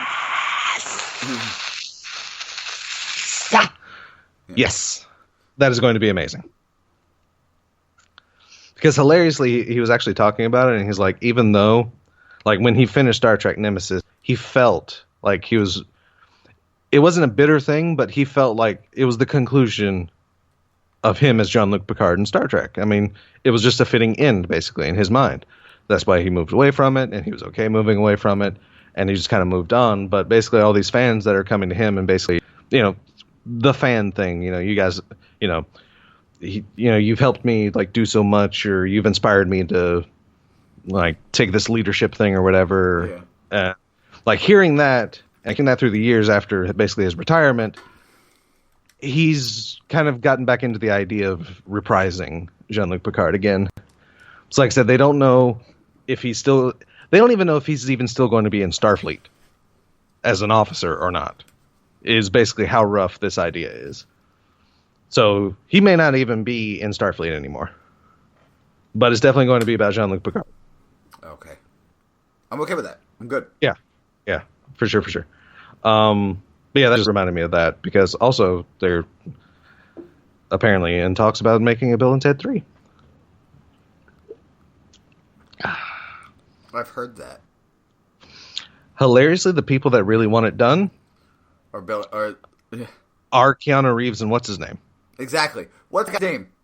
I don't remember, and I keep forgetting. I wanted to say Billy Zabka, but that's not right. That's the guy from Karate Kid. I'm gonna have to. Let's see. Bill and Ted's Excellent Adventure, starring Alex Winter. Okay. Yes, that's him. Yeah, that's him. The only other one. Who pretty much didn't like Keanu Reeves took off. He, well, is what's his name? I am looking forward to John Wick 3, though. Oh, I know, right? But yeah, apparently though, Keanu Reeves and Alex like have gotten together with the director of Bill and Ted and the writers. So it's like the entire team basically just looking for someone to say yes. But at the same time, I'm definitely I'm on the fence on whether I really... I mean, come on. John Wick just came out, and which pretty much erased the whoa from Keanu Reeves, basically, at least in my mind. Mm-hmm. And he's just going right to it. Willingly diving head first into... Whoa. I know Kung Fu. Oh god, but yeah, they're so yeah, I mean that's like I said, I'm on the track, but yeah, oh god, it's gonna be a ride, but yeah, I'm actually super excited for John Wick 3. Oh yeah. Like I'm ready. For sure. I love that movie. 1 and 2 were great. Yeah, 1 and 2 were great. And then 3, I've read that they are bringing in, like, serious martial artists to act as assassins from, like, Ong Bak and the Raid. By the way, if you love martial arts flicks, watch Raid Redemption and get ready to come in your pants.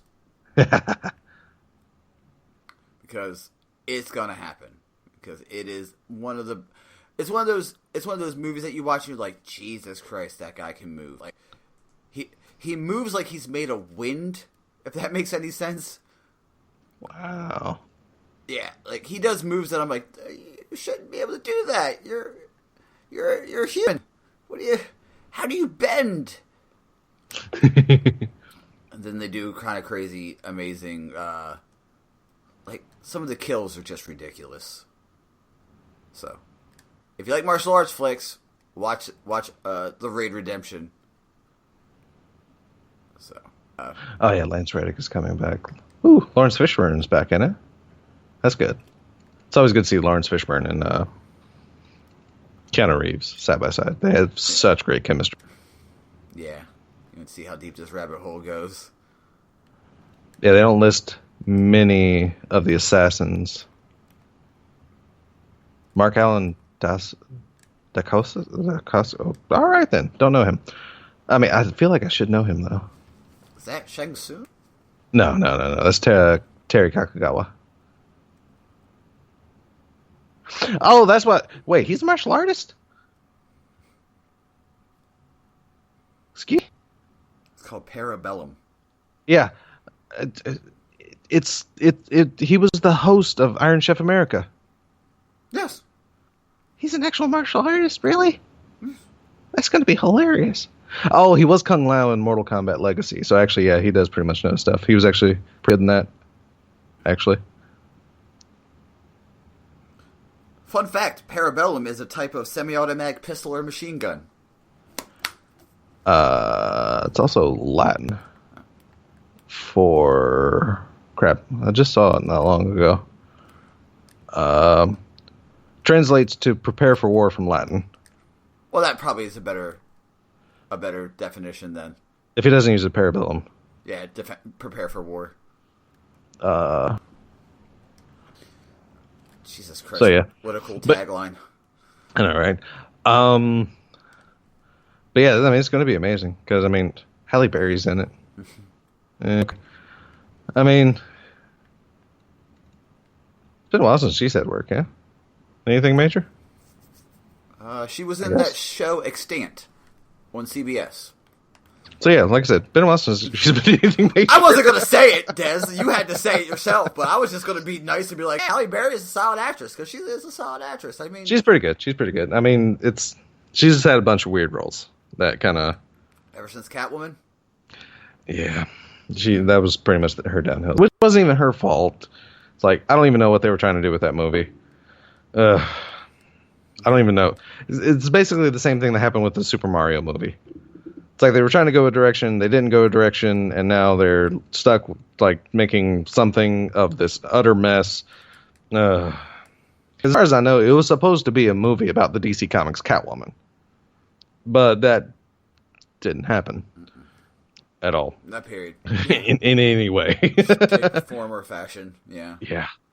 But yeah, apparently releasing in 2019. Nice. John Wick 3, that is.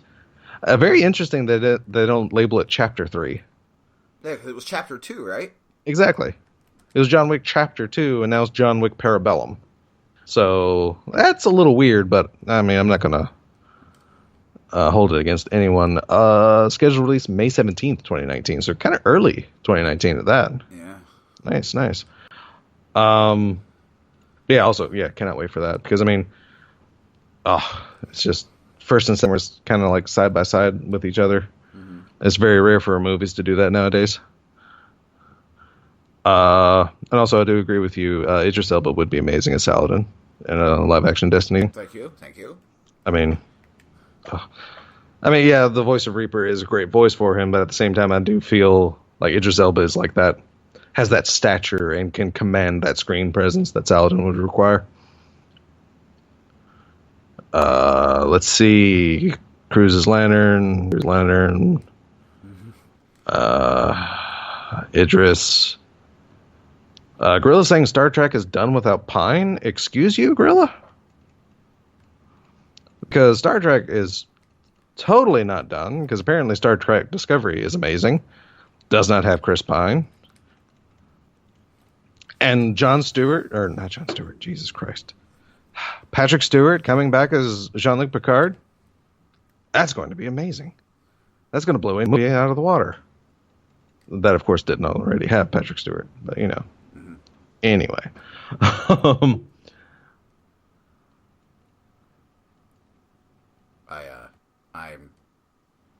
I rewatched, what was I saw? First Class? X-Men First Class? Oh, yeah. With Sebastian Shaw. Yeah. And the scene where Magneto gets revenge. Yeah. And he takes the Nazi coin out and he's like, all right, here's what I'm going to do. I'm going to take this coin and push it forward.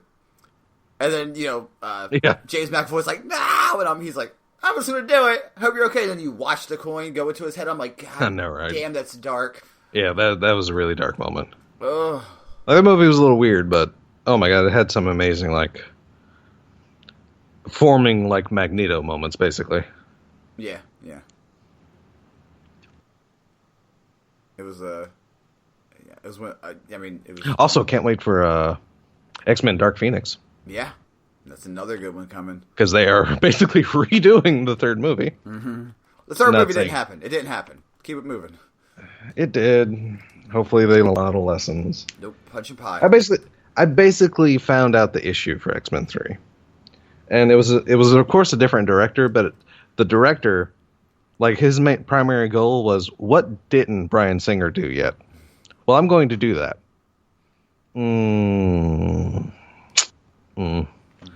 Like, I'm going to show a Sentinel's head. Sentinel's head, yeah. I'm going to introduce a crap ton of mutants, but some time to explore any of their personalities. I'm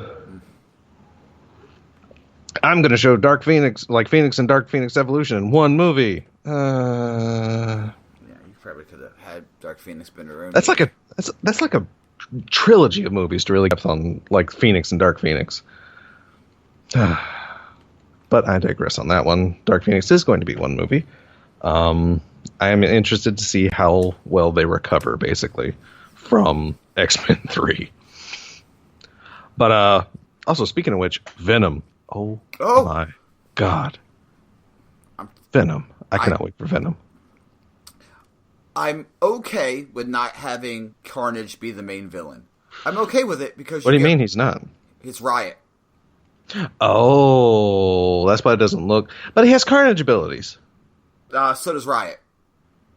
Well, yeah, because Riot was one of his separation anxiety spawn, right? That's... Okay, Riot is, if I can remember here, the separation anxiety, you're going to see them as well. You're going to see Shrieker and Blade and all the other ones.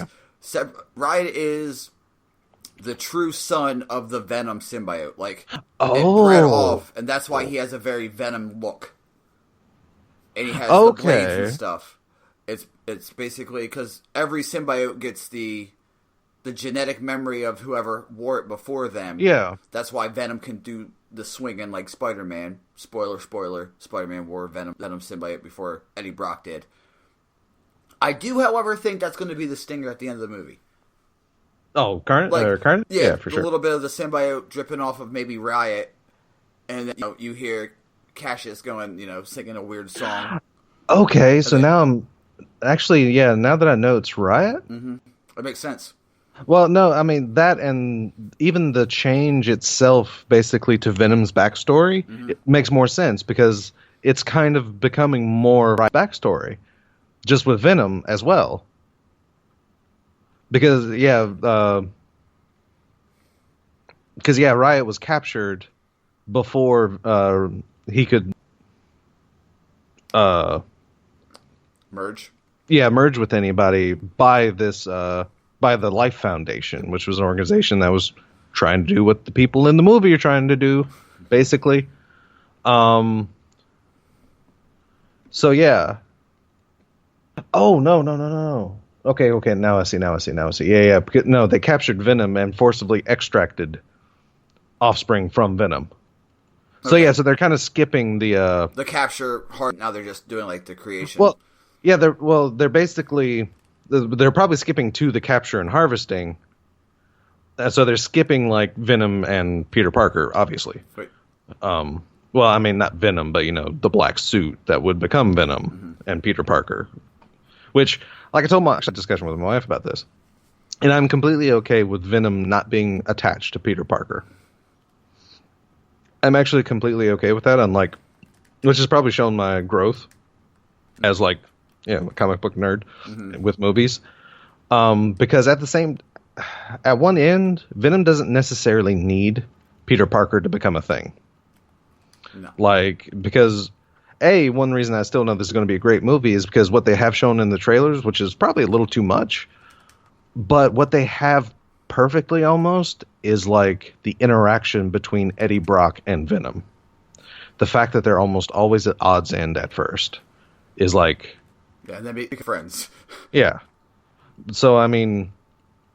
So, yeah, that fact of, like, they're at least getting the characterization and they're focusing on, like, Eddie Brock dealing with Venom at first is, like, going to be a super... I mean, that's, like, comic book accurate, unlike Spider-Man 3. But yeah, like I said, now that I know it's Riot, even though he does look very, very Carnage. It's because the tendrils. That's what I thought. It's not just that, but it's also Carnage was one, other than one of his offspring. I can't remember which one, but Carnage was one. He commonly used bits of himself as projectiles, kind of like what they shown with Riot doing in the trailer. Oh yeah. So, which is why I thought it was Carnage. Yeah, he does throw himself at people. Yeah. So that's why I thought it was Carnage, even though because it looks fairly Carnage-esque, but it's silver. Mm-hmm. Which, I mean, that's cool. I mean, change his color, whatever. But yeah. Knowing it's Riot is actually, yeah. When I first saw it, I thought it was Anti-Venom. Oh yeah. I mean, that can be understandable. Because the white, and in the scene, he rips the symbiote off of Eddie, which is supposed to be impossible if you have a truly bonded symbiote. Unlike freaking Cletus Cassidy. Yeah.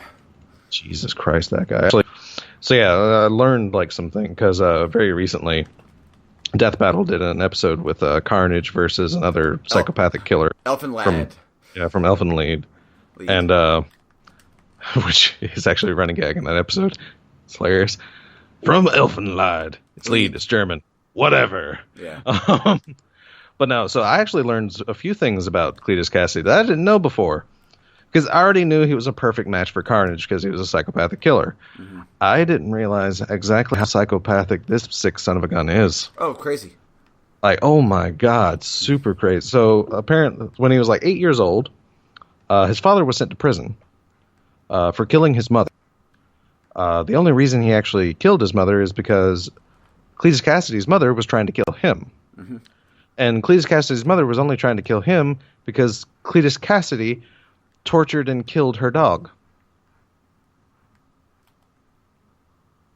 That is excuse me? That is textbook serial killer type shit right there. Hurting animals. And not only that, but like I said, just the fact that, psychopathic tendencies can be hereditary. Yep. So, considering they all psychotically broke and tried to kill each other, essentially. Oh, and then, of course, very shortly thereafter, Cletus Cassidy set fire to the orphanage that he was put in. And when they finally, from a life of killing sprees, when the cops finally caught him, he was convicted of 12 murders that they knew about.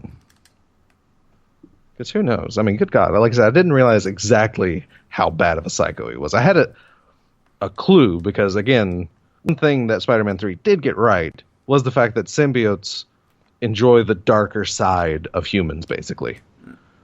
And the fact that there's never been... Because getting used to seeing Eddie Brock and Venom in comics, it's always we's. We are Venom. We are this. We are that. We're going to do this or that or whatever. But that was never the case with Carnage. It was always I. They always acted as one entity. It was always a singular. Yeah. So, yeah. So, yeah, like I said, that makes a whole lot more sense and recovers a lot. But one thing I'm going to be confused at is whenever Venom does meet Spider-Man, one thing I hope they don't do is the one thing that does require Venom to be a part of Peter Parker at one point in time. Because again, like you said, they keep the genetic information of their... Mm-hmm. which is why in the comic books, Venom can sneak up on Spider-Man. Because Venom had bonded with Peter before, that gives Eddie Brock or whoever wears the Venom symbiote suit the capability of bypassing Peter Parker's Spidey sense. Because it's kind of like Peter Parker attacking himself. Yeah. So if they do that, then I have a slight issue with them not starting, connected with Peter Parker. Other than that, I'm okay. Like, that's a very mild nitpick for me in this movie. Mm-hmm. But, it's going to be amazing. Because, yet again, it's a role done by Tom Hardy? Yep, Tom Hardy. That he's going to do it great, but nobody really likes his voice, apparently. Which I think fits, but, whatever. In this instance, I think it fits. Yeah. He has that hard accent. I know, right? He definitely is like a friggin' like New Yorker to me. Without being a stereotypical New Yorker, I'll say. One of the best gags in that whole thing is I have a parasite. Sitting there, it's like that entire line is like, we will bite off your arms, your legs, we will bite off your face. We'll go down the streets as this armless, faceless, legless thing, like a turd flying across the streets. And then it just goes over. It's like, oh, I'm sorry, I got a parasite. Good night, Mrs. Chang. It's like, excuse me. It's like my favorite part in the trailer, for sure. But yeah, also cannot wait for that, because that's, like I said, Tom Hardy's going to kill it. Yeah. And I do feel a little better knowing it's not Carnage. But like I said, I do agree. I'm going to tease it. Oh, for sure. You have to. You have to. You absolutely have to. Like, even if it's just like a little black smudge that they like zoom in on, like after a fight or whatever. It turns red. Yeah, I mean, something simple as that, but they have to tease it some way or another. Because Carnage, oh my God, can you imagine the Spider-Man universe with Carnage in it, though? That's going to make a whole... Ooh. Oh, it's probably not going to be quite as much of a psychopath as Cletus Cassidy is, which I understand, because, that's an movie just from the blood and gore for a proper Cletus Cassidy Carnage. Yeah. But, yeah. Slamming the tendrils into your arm and ripping your skin off from the out. Yeah, it's pretty hard to keep that PG-13. I know, right? So, understandably, they'll probably take down some of his murderous aspects, but yeah. Also, the thing that they say, Woody Harrelson. Sorry, Woody Allen. I was watching one of his old movies today. Woody Harrelson is billed in the movie, and a lot of people are like, who could he be? No. Uh-huh. You don't think he's Cletus? I 100%. Ooh, that's going to be really good, because if there's one role Natural Born Killers Woody Harrelson can do really good, it's Crazy People. I mean, look at Natural Born Killers, look at that 2012 movie. Mm-hmm. He can play a psychopath or, a nuts guy very well. Oh, God. Ooh. Oh, that would be amazing. Oh. Yep. Think about it. Yeah, if we see him and it's like, prisoner, whatever, Cletus Cassidy is going to be like, ugh!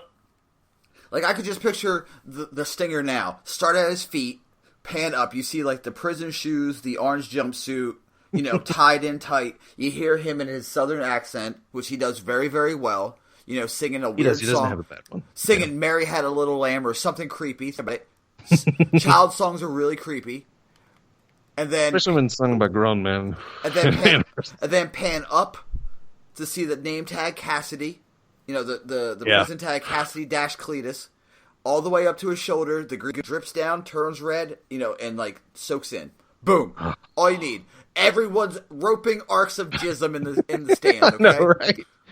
Oh, they're gonna need a mop. Ooh, holy Christ! Yeah, that's gonna. I will Pee Wee Herman all over that theater. Oh, so sad. Sorry, Ruben. Shouldn't jerk off in public. You shouldn't. You shouldn't, especially as a child icon. Also hilarious. I found out some really funny things about Before Christmas. Also. Oh, really? Okay. What's that? I found out who Jack's singing voice is. Danny Elfman. The composer of the. Yeah, the composer. I didn't know he was actually the lead man for Oingo Boingo for a while. All right, that's fair. But yeah, also, Pee Wee Herman is one of the 3 trick-or-treaters. He's Shock, right? I think so. The long one. The one with the long Yeah. I did not know that before. It's very interesting. Lock, Shock, and Barrel. But yeah, I did not know those. So we do have one more. Oh, shit. Which is a very long one. Holy balls. But he says, we all know Broly as the legendary Super Saiyan from previous movies. But when Goku and Vegeta fight Kale, female Broly, I don't remember them saying she was a legendary Super Saiyan. I only remember them saying something along the lines of going berserk. With that having been in the series, do you think the Broly of the new DBS film will still be the legendary Super Saiyan? Or will it just be a highly mastered version of an own Super Saiyan form? I remember Toriyama saying that although the next level of Super Saiyan is normally a large jump in power from previous, a Saiyan that has mastered a lower transformation will be able to beat a next evolution Saiyan, kind of like when Trunks pseudo Super Saiyan God in the Black Art. Okay, half of that I followed fairly well. But also, Burning, you're assuming that Broly actually mastered Legendary Super Saiyan? Alright, but yeah, assuming that, but I mean, considering his rage and such, I mean, at least in the old movies, he is definitely not mastered, because again, it's has the same effect. You know, she can only really unlock his power by blind rage, but she overcomes that, which I'm wondering is if that is like a precursor of New Broly, maybe. But the only time we really see Broly, even though he's fairly like collected, he has that necklace on, which might be, you know, his new control ring. Instead of a headband, it's a necklace. Mm-hmm. Seems. But I mean, the movie will basically shed the light on that, but I do think, I don't know, because him being labeled as the legendary Super Saiyan was kind of a misnomer anyway. Because he wasn't really the legendary Super Saiyan, because the legendary Super Saiyan that Vegeta talked about in the series was somebody that existed like, you know, you look at any timeline, it's like thousands of years ago.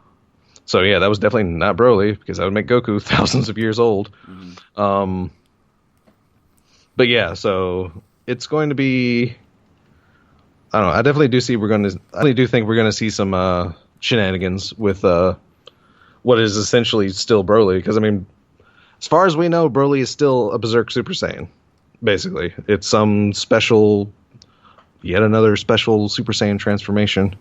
Because Akira Toriyama or Toei Animation and such really love their forms, all of them. Mm-hmm. But yeah, but it's like super interesting the fact that, because I think one thing that's really a tell is the fact that we see Goku and Vegeta like powering up to Super Saiyan, and Broly still smacking the crap out of them in base form. Like, we don't really see the green transformation until they go blue. So it's going to be some interesting stuff. Mm-hmm. For sure.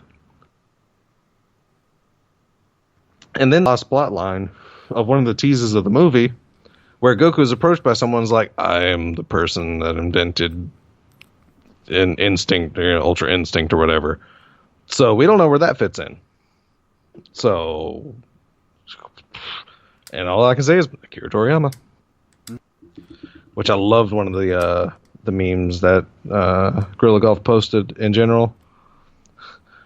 It's like the reason behind Vegeta's power: hard work, almost killing himself in training, being his limits. Reason for Goku's power: Akira Toriyama. Which sums up Dragon Ball. Yeah, I say, which is true. Yeah, it's true. So. It's like, oh, here's another form. It's like, here's a form that he actually developed off camera. I'm looking at you, Boo Saga. When Goku developed Super Saiyan 3 and went to fight Vegeta at huge air quotes here. I know you can't see him, but huge air quotes, full power. Then he's like, oh, but I can go Super Saiyan 3. It's no big deal. Anyhow. Then Ultra Instinct just happens, and I was actually happy that it wasn't a form. Then it became a form. Great. Um, it's like I was okay with Ultra Instinct just being like a power up, Kaioken. Yeah. I was okay with that. Give him the white flame, sure, but then he transformed and went white haired, and it's like, why? He doesn't need another transformation that he only used for like one episode. But boy, oh boy, was it a transformation. It was cool, sure, but I was definitely way more okay with it being just like I said, a super Kaioken, basically. I was okay with that. But yeah, I think that's Is that? Yeah, it seems, I don't know, because like I said, Vegeta did seem to react to Kale whenever she went berserk.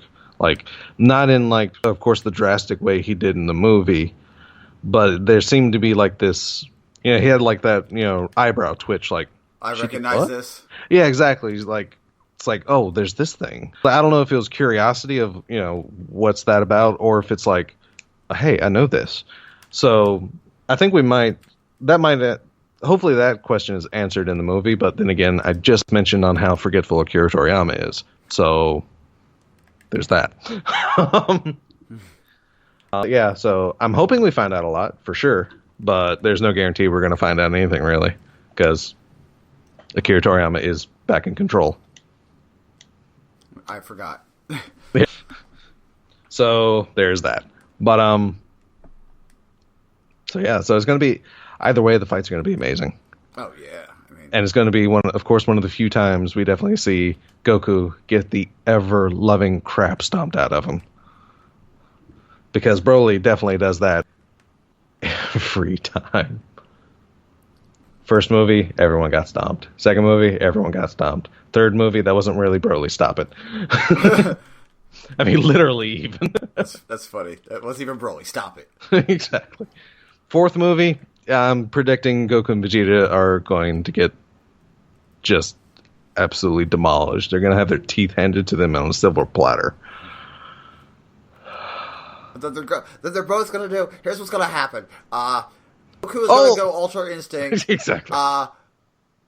Vegeta's going to go his the God Blue form that he can do, and then they're going to merge. Then there's the fusion thing. God, I hope not. And be the ultimate super legendary God mode Super Saiyan 3. Most of that was me joking. Some of that was me going, I think that's probably what's going to happen if I know.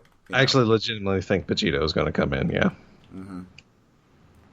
Like, if they don't do, the care that they've done for every Broly, they're definitely going to go Vegeta.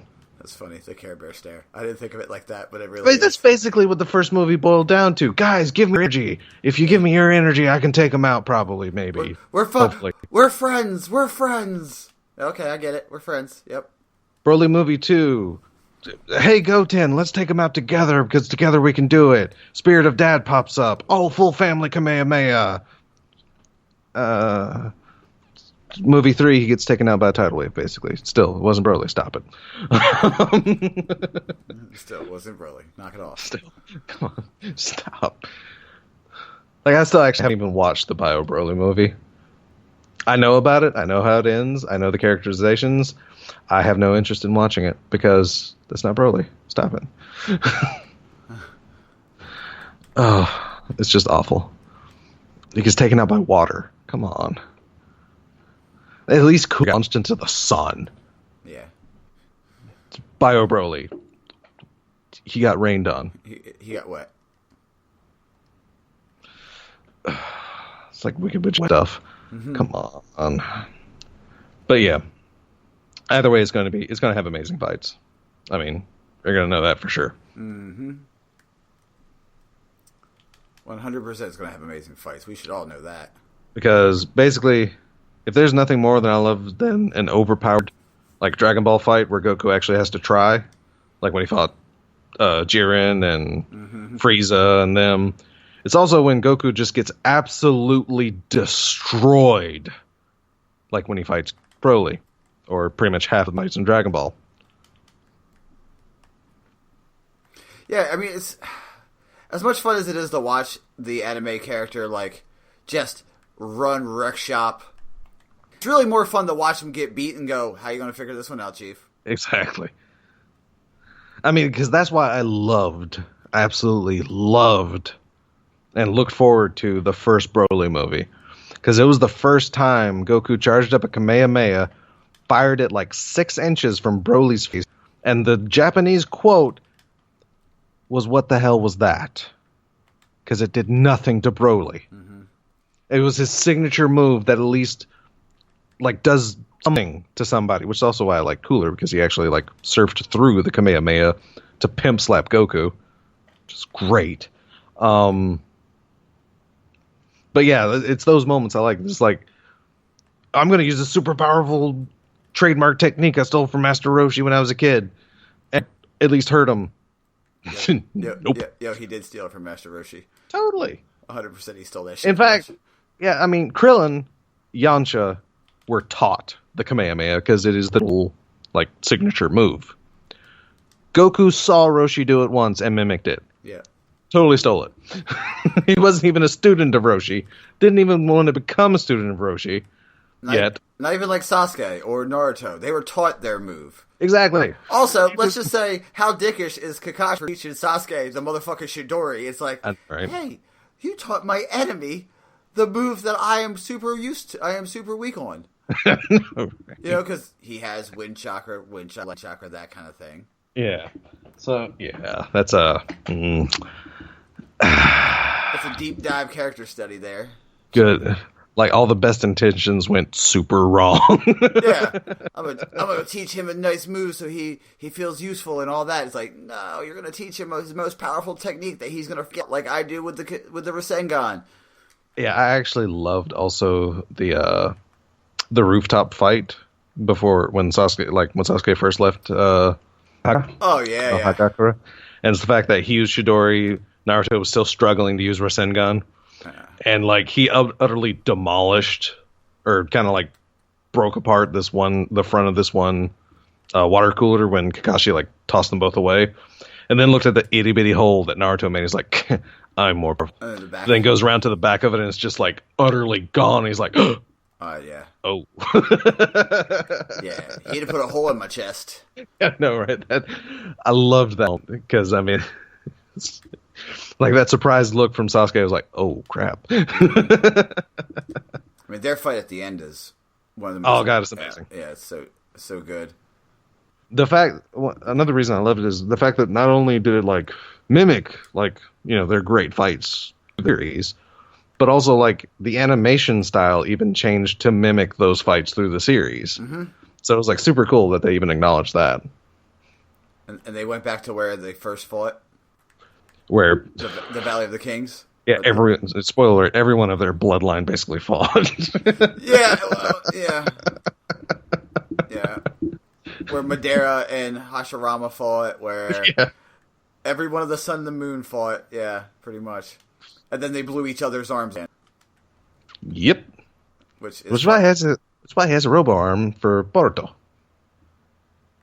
Yeah, he does. It is a It is a robot arm. It's not. Yeah, because they do super. They're like, well, let's give. What's better than having chakra? Have a lightsaber.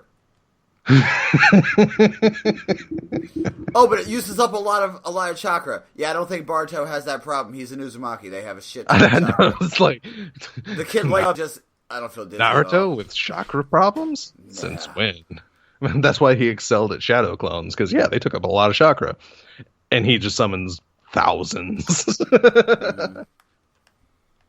In fact, was 1,000 like, because he had a limit that was like one, or was it like one? Or... Uzumaki 2K Barrage. Okay, yeah, it was the 2,000 Barrage. Okay, that's right. I couldn't remember what like the upper limit of like, because I know he had a technique that had a bunch, but I couldn't remember like number. But yeah, freaking 2,000 shadow clones. And that was when he was young. Yeah. Ooh. There's no telling what he.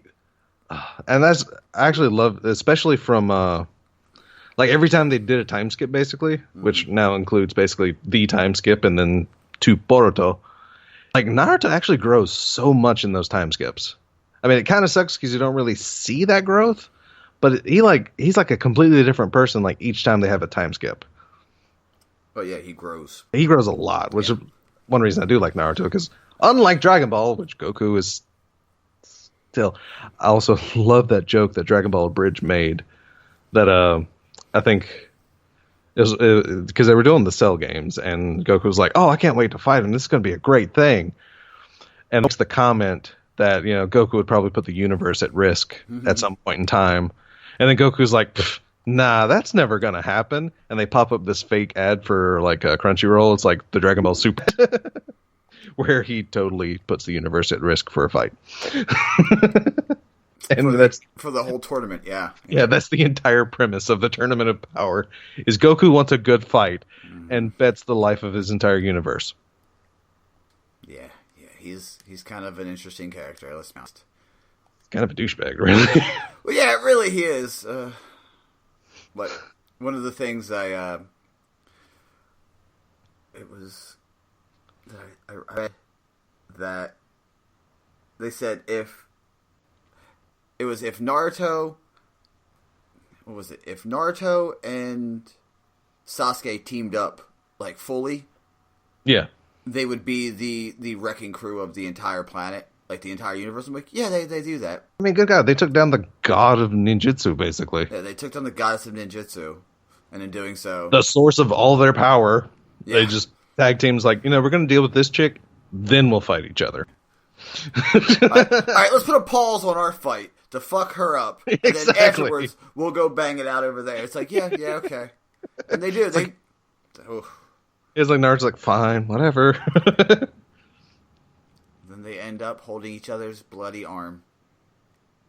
Actually, wasn't it like they're pools of blood? Yeah, what it was is remember when they fought and they made and Kakashi was like hold pinkies. Oh yeah, that's if right. If you look at it, it's a pool of blood where the arm, and there's a little trickle. Yeah. And it's like Yeah. yeah. Oh god. Yeah, it's so good. And one of my buddies was like, "So if you teach Naruto anything, you're dead." I'm like, 100%. Yeah, pretty much. Yep, it's the curse of yeah. That's about right. Yep. Naruto's mentors die. 100. Yep. All of them die. Every single one. Oh. Anything, they die. Yeah, spoiler alert, but didn't Kakashi come back? Kakashi never died. He was the No, only... he died. Well, I mean, okay, it was... No, he did die, and Naruto Yeah. brought him back with the sun power. Yeah, there we go. Yes. And then, like, Obito ended up giving, The like, eye. the other eye. He has perfect... Or, yeah. actually, yeah, gave him the Sharingan, so that way he can, like, perfectly use it now. Which was basically his one limitation. Yeah. Was even though he was good with it, it wasn't perfect. And then all of a sudden it's like, oh, that limitation? Yeah, screw it. Here you go. Yeah. What it was is Obito gave him the eye originally, the one eye he has, and because he's not Uchiha, it pretty much is like, I can only do this for a second, and if not, I'm dead. Because it drains him, and then Obito was like, cool, I'm going to die. I might as well finish what I started. Here's my other eye. And he's like, I can do Kung Fu. And he does. Yeah. Like, he can do everything Uchiha can do. The Susanoo, he has perfect Susanoo. He has, like, I think his Susanoo is an Amaterasu. Like, he can throw, so. No, he can throw Black Sharingan that can that does, like, the portal thing. Oh, yeah, because his style was like the Kamui, which was... and that's the thing, because even though he wasn't freaking Uchiha, he basically developed his own Mangekyo skill with Kamui. Yeah. Which would have been Obito's ability, basically. Yeah. But the fact that he was able to unlock it is like... It's impressive. At all. Impressive. Yeah. And the best bit was what's under his mask. A face! It's just a face! Right. Everybody's freaking out. What does he look like? He looks like a dude. Continuing. That's how he looks. You're welcome. Right. Oh, God. Yeah, that's definitely like... Yeah, Naruto's definitely one of my... Because everyone has freaking some kind of growth in Naruto, and I love that. Because there was that joke, like, first chapter and, like, first or second episode of Naruto that... Naruto, he wouldn't even be the hero of his own manga. Which was totally true. Until the time skip. Then it's like... Hey, I need to, like, grow and do this thing, and... Holy crap. He needed Jiraiya, is what he needed. Yeah. And then he lost Jiraiya, and that made him grow. And then watching Hinata die or get killed, he was like, "Oh, I'm gonna crush your face." But like the thing was basically when he was able to finally like look eye to eye with oh god, is it Kurama? Kurama, that's the name. That's Yoko right. Kurama is from... Yeah. That's where I knew it took a part of Kurama, but I couldn't remember if it was Kurama or if it was Yoko. But yeah. So yeah, when he actually, like, him and Kurama just finally, I don't hate you anymore. Let's do this. It's like, you're a tough kid. It's like, you're a tough kid to put up with me for this long. All right, let's go. Yeah, I'm sorry I fucked your whole life up. I mean, I killed your mom and dad. I did a whole bunch. I'm kind of a dick on that. I apologize. Yeah, it's like, you know what? Yeah, here's my full power, which, oh my God, when that happened, holy Christ, when he actually had the full extent of Kurama with him, it's just, Then, spoiler alert, he gets all the other, not Jinkariki, that's what they are, the tailed beast. He gets all the other tailed beasts inside of him. Like, what's up with this kid? And Kurama's like, listen, he's kind of an asshole, he's a knucklehead, but he's cool. Let's bump Knuckles and give him all of our power. And then they're like, all right, well, yeah, totally. We can just make him the 10 tails, I guess. All right, that's all right. Fine. Cool. I mean, half of them know about him. Kaku already knows about him. Like, stubborn Nikamio. Christ. Well, I mean, come on, that fight. He was crawling on the ground with his chin to go and get him. No, right? Like, Naruto. Oh God, like Naruto has so many good fights. Like, even early, like the fight with Gaara is probably like a milestone fight. Really, like having Gaara go like full shit, and then it was so good. Just I'm crawling with my chin, and guess what I'm gonna do? I'm gonna kill you. No, right? Oh Christ! So. I don't know. That's probably the first good fight with him. Was probably Haku. Haku. There we go. Yeah, Zabuza's underling. Yeah. Oh, but yeah, holy crap! Yes. So many good fights in Naruto. Actually, so many good character growth moments too. Yeah. Haku is super strong. Yeah. Also, a really cool ability that everyone slept on. Oh yeah, freaking the mirrors! Like, oh Christ! Like how it actually took Sasuke a while to figure that trick out. Mm-hmm. Again, Sasuke looks at the moves like, "Oh, you did it like this." It actually took Sasuke a little while. And the fact that Sasuke pretty much stole Rock Lee's. Oh God, no! Right? It's like, I'm not that great at taijutsu. Lion Barrage? Is that what? Yeah. He called it the Lion Barrage. Okay. But it was totally like, what, front Lotus combo or whatever? Yes. Forward Lotus? Full Lotus combo. Yeah, I can't remember what Rock calls it, but oh my God, yeah. God, like I said, there's just so many great character moments in Naruto now that I think back on it. Mm-hmm. Because the entire story of Rock Lee, like, oh my God. That's like heartbreaking. And then he's going to. I mean, then the best part was when Guy opens up the gates, and Madara's like, "I'm gonna be honest with you. You'd have killed me like twice. No, right? I'm impressed by you." And he's like, "Oh, okay, cool. I'm gonna die now. Excuse me." I'm just gonna take this dirt nap real fast. Don't mind me. But yeah. I think that's about it, right? That's about it. Oh, other than I've been watching a crap ton of speedruns on freaking YouTube now all of a sudden, which is hilarious because that's actually what got me into Twitch. Okay. Was watching Mega Man speedruns, like the classic Mega Man speedruns, and watching how they break those games. But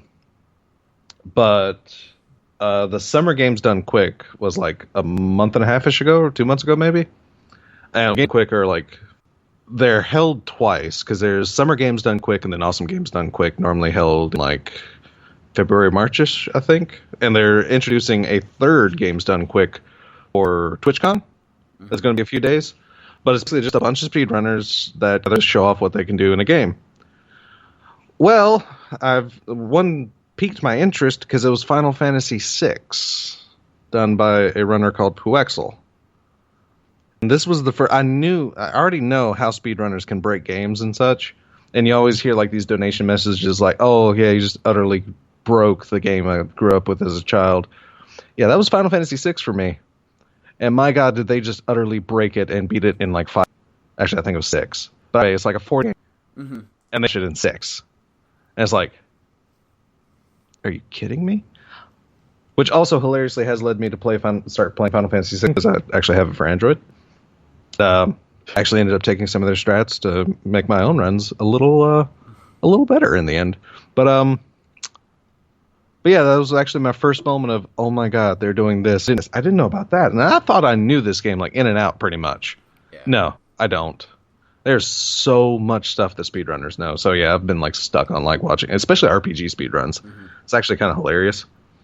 Either glitched or glitchless, like they're just hilarious.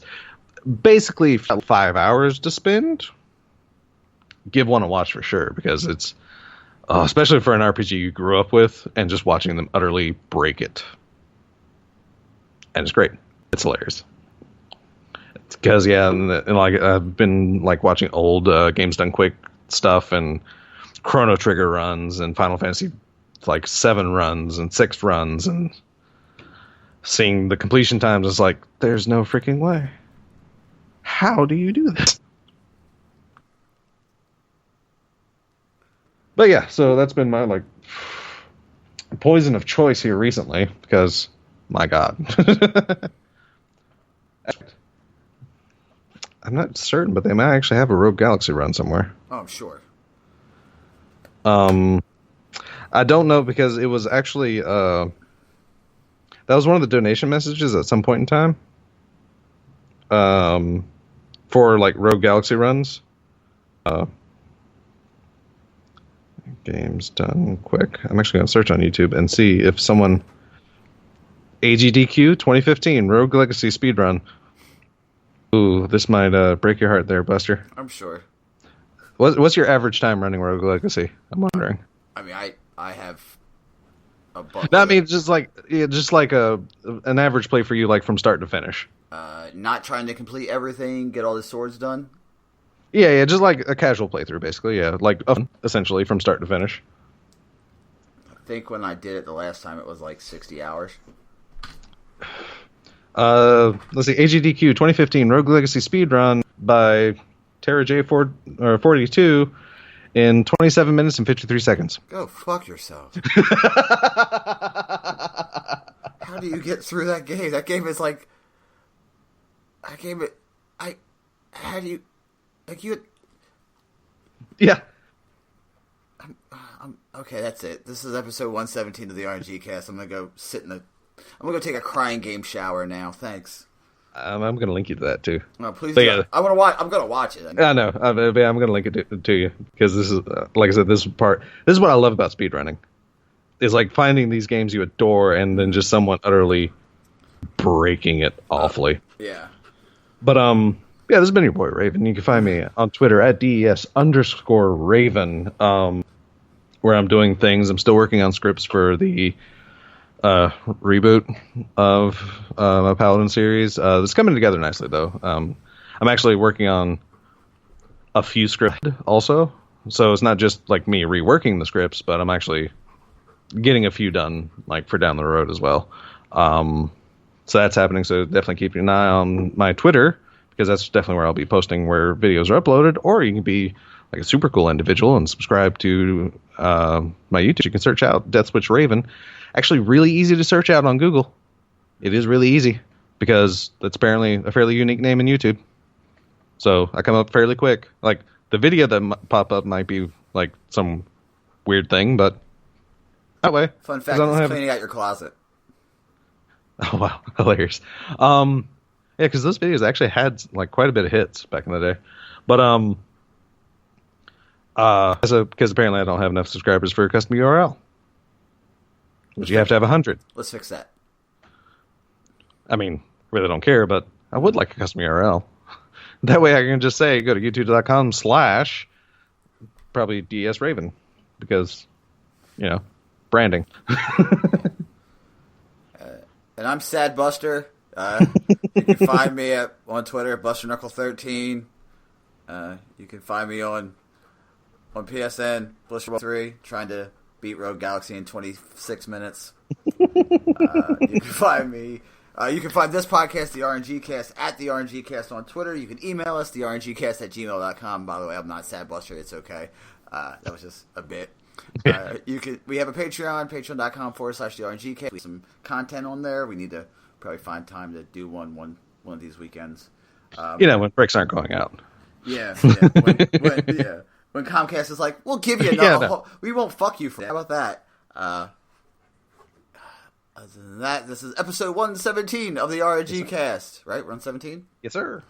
And we're out. Later, man. See you all next week. And Pete's up.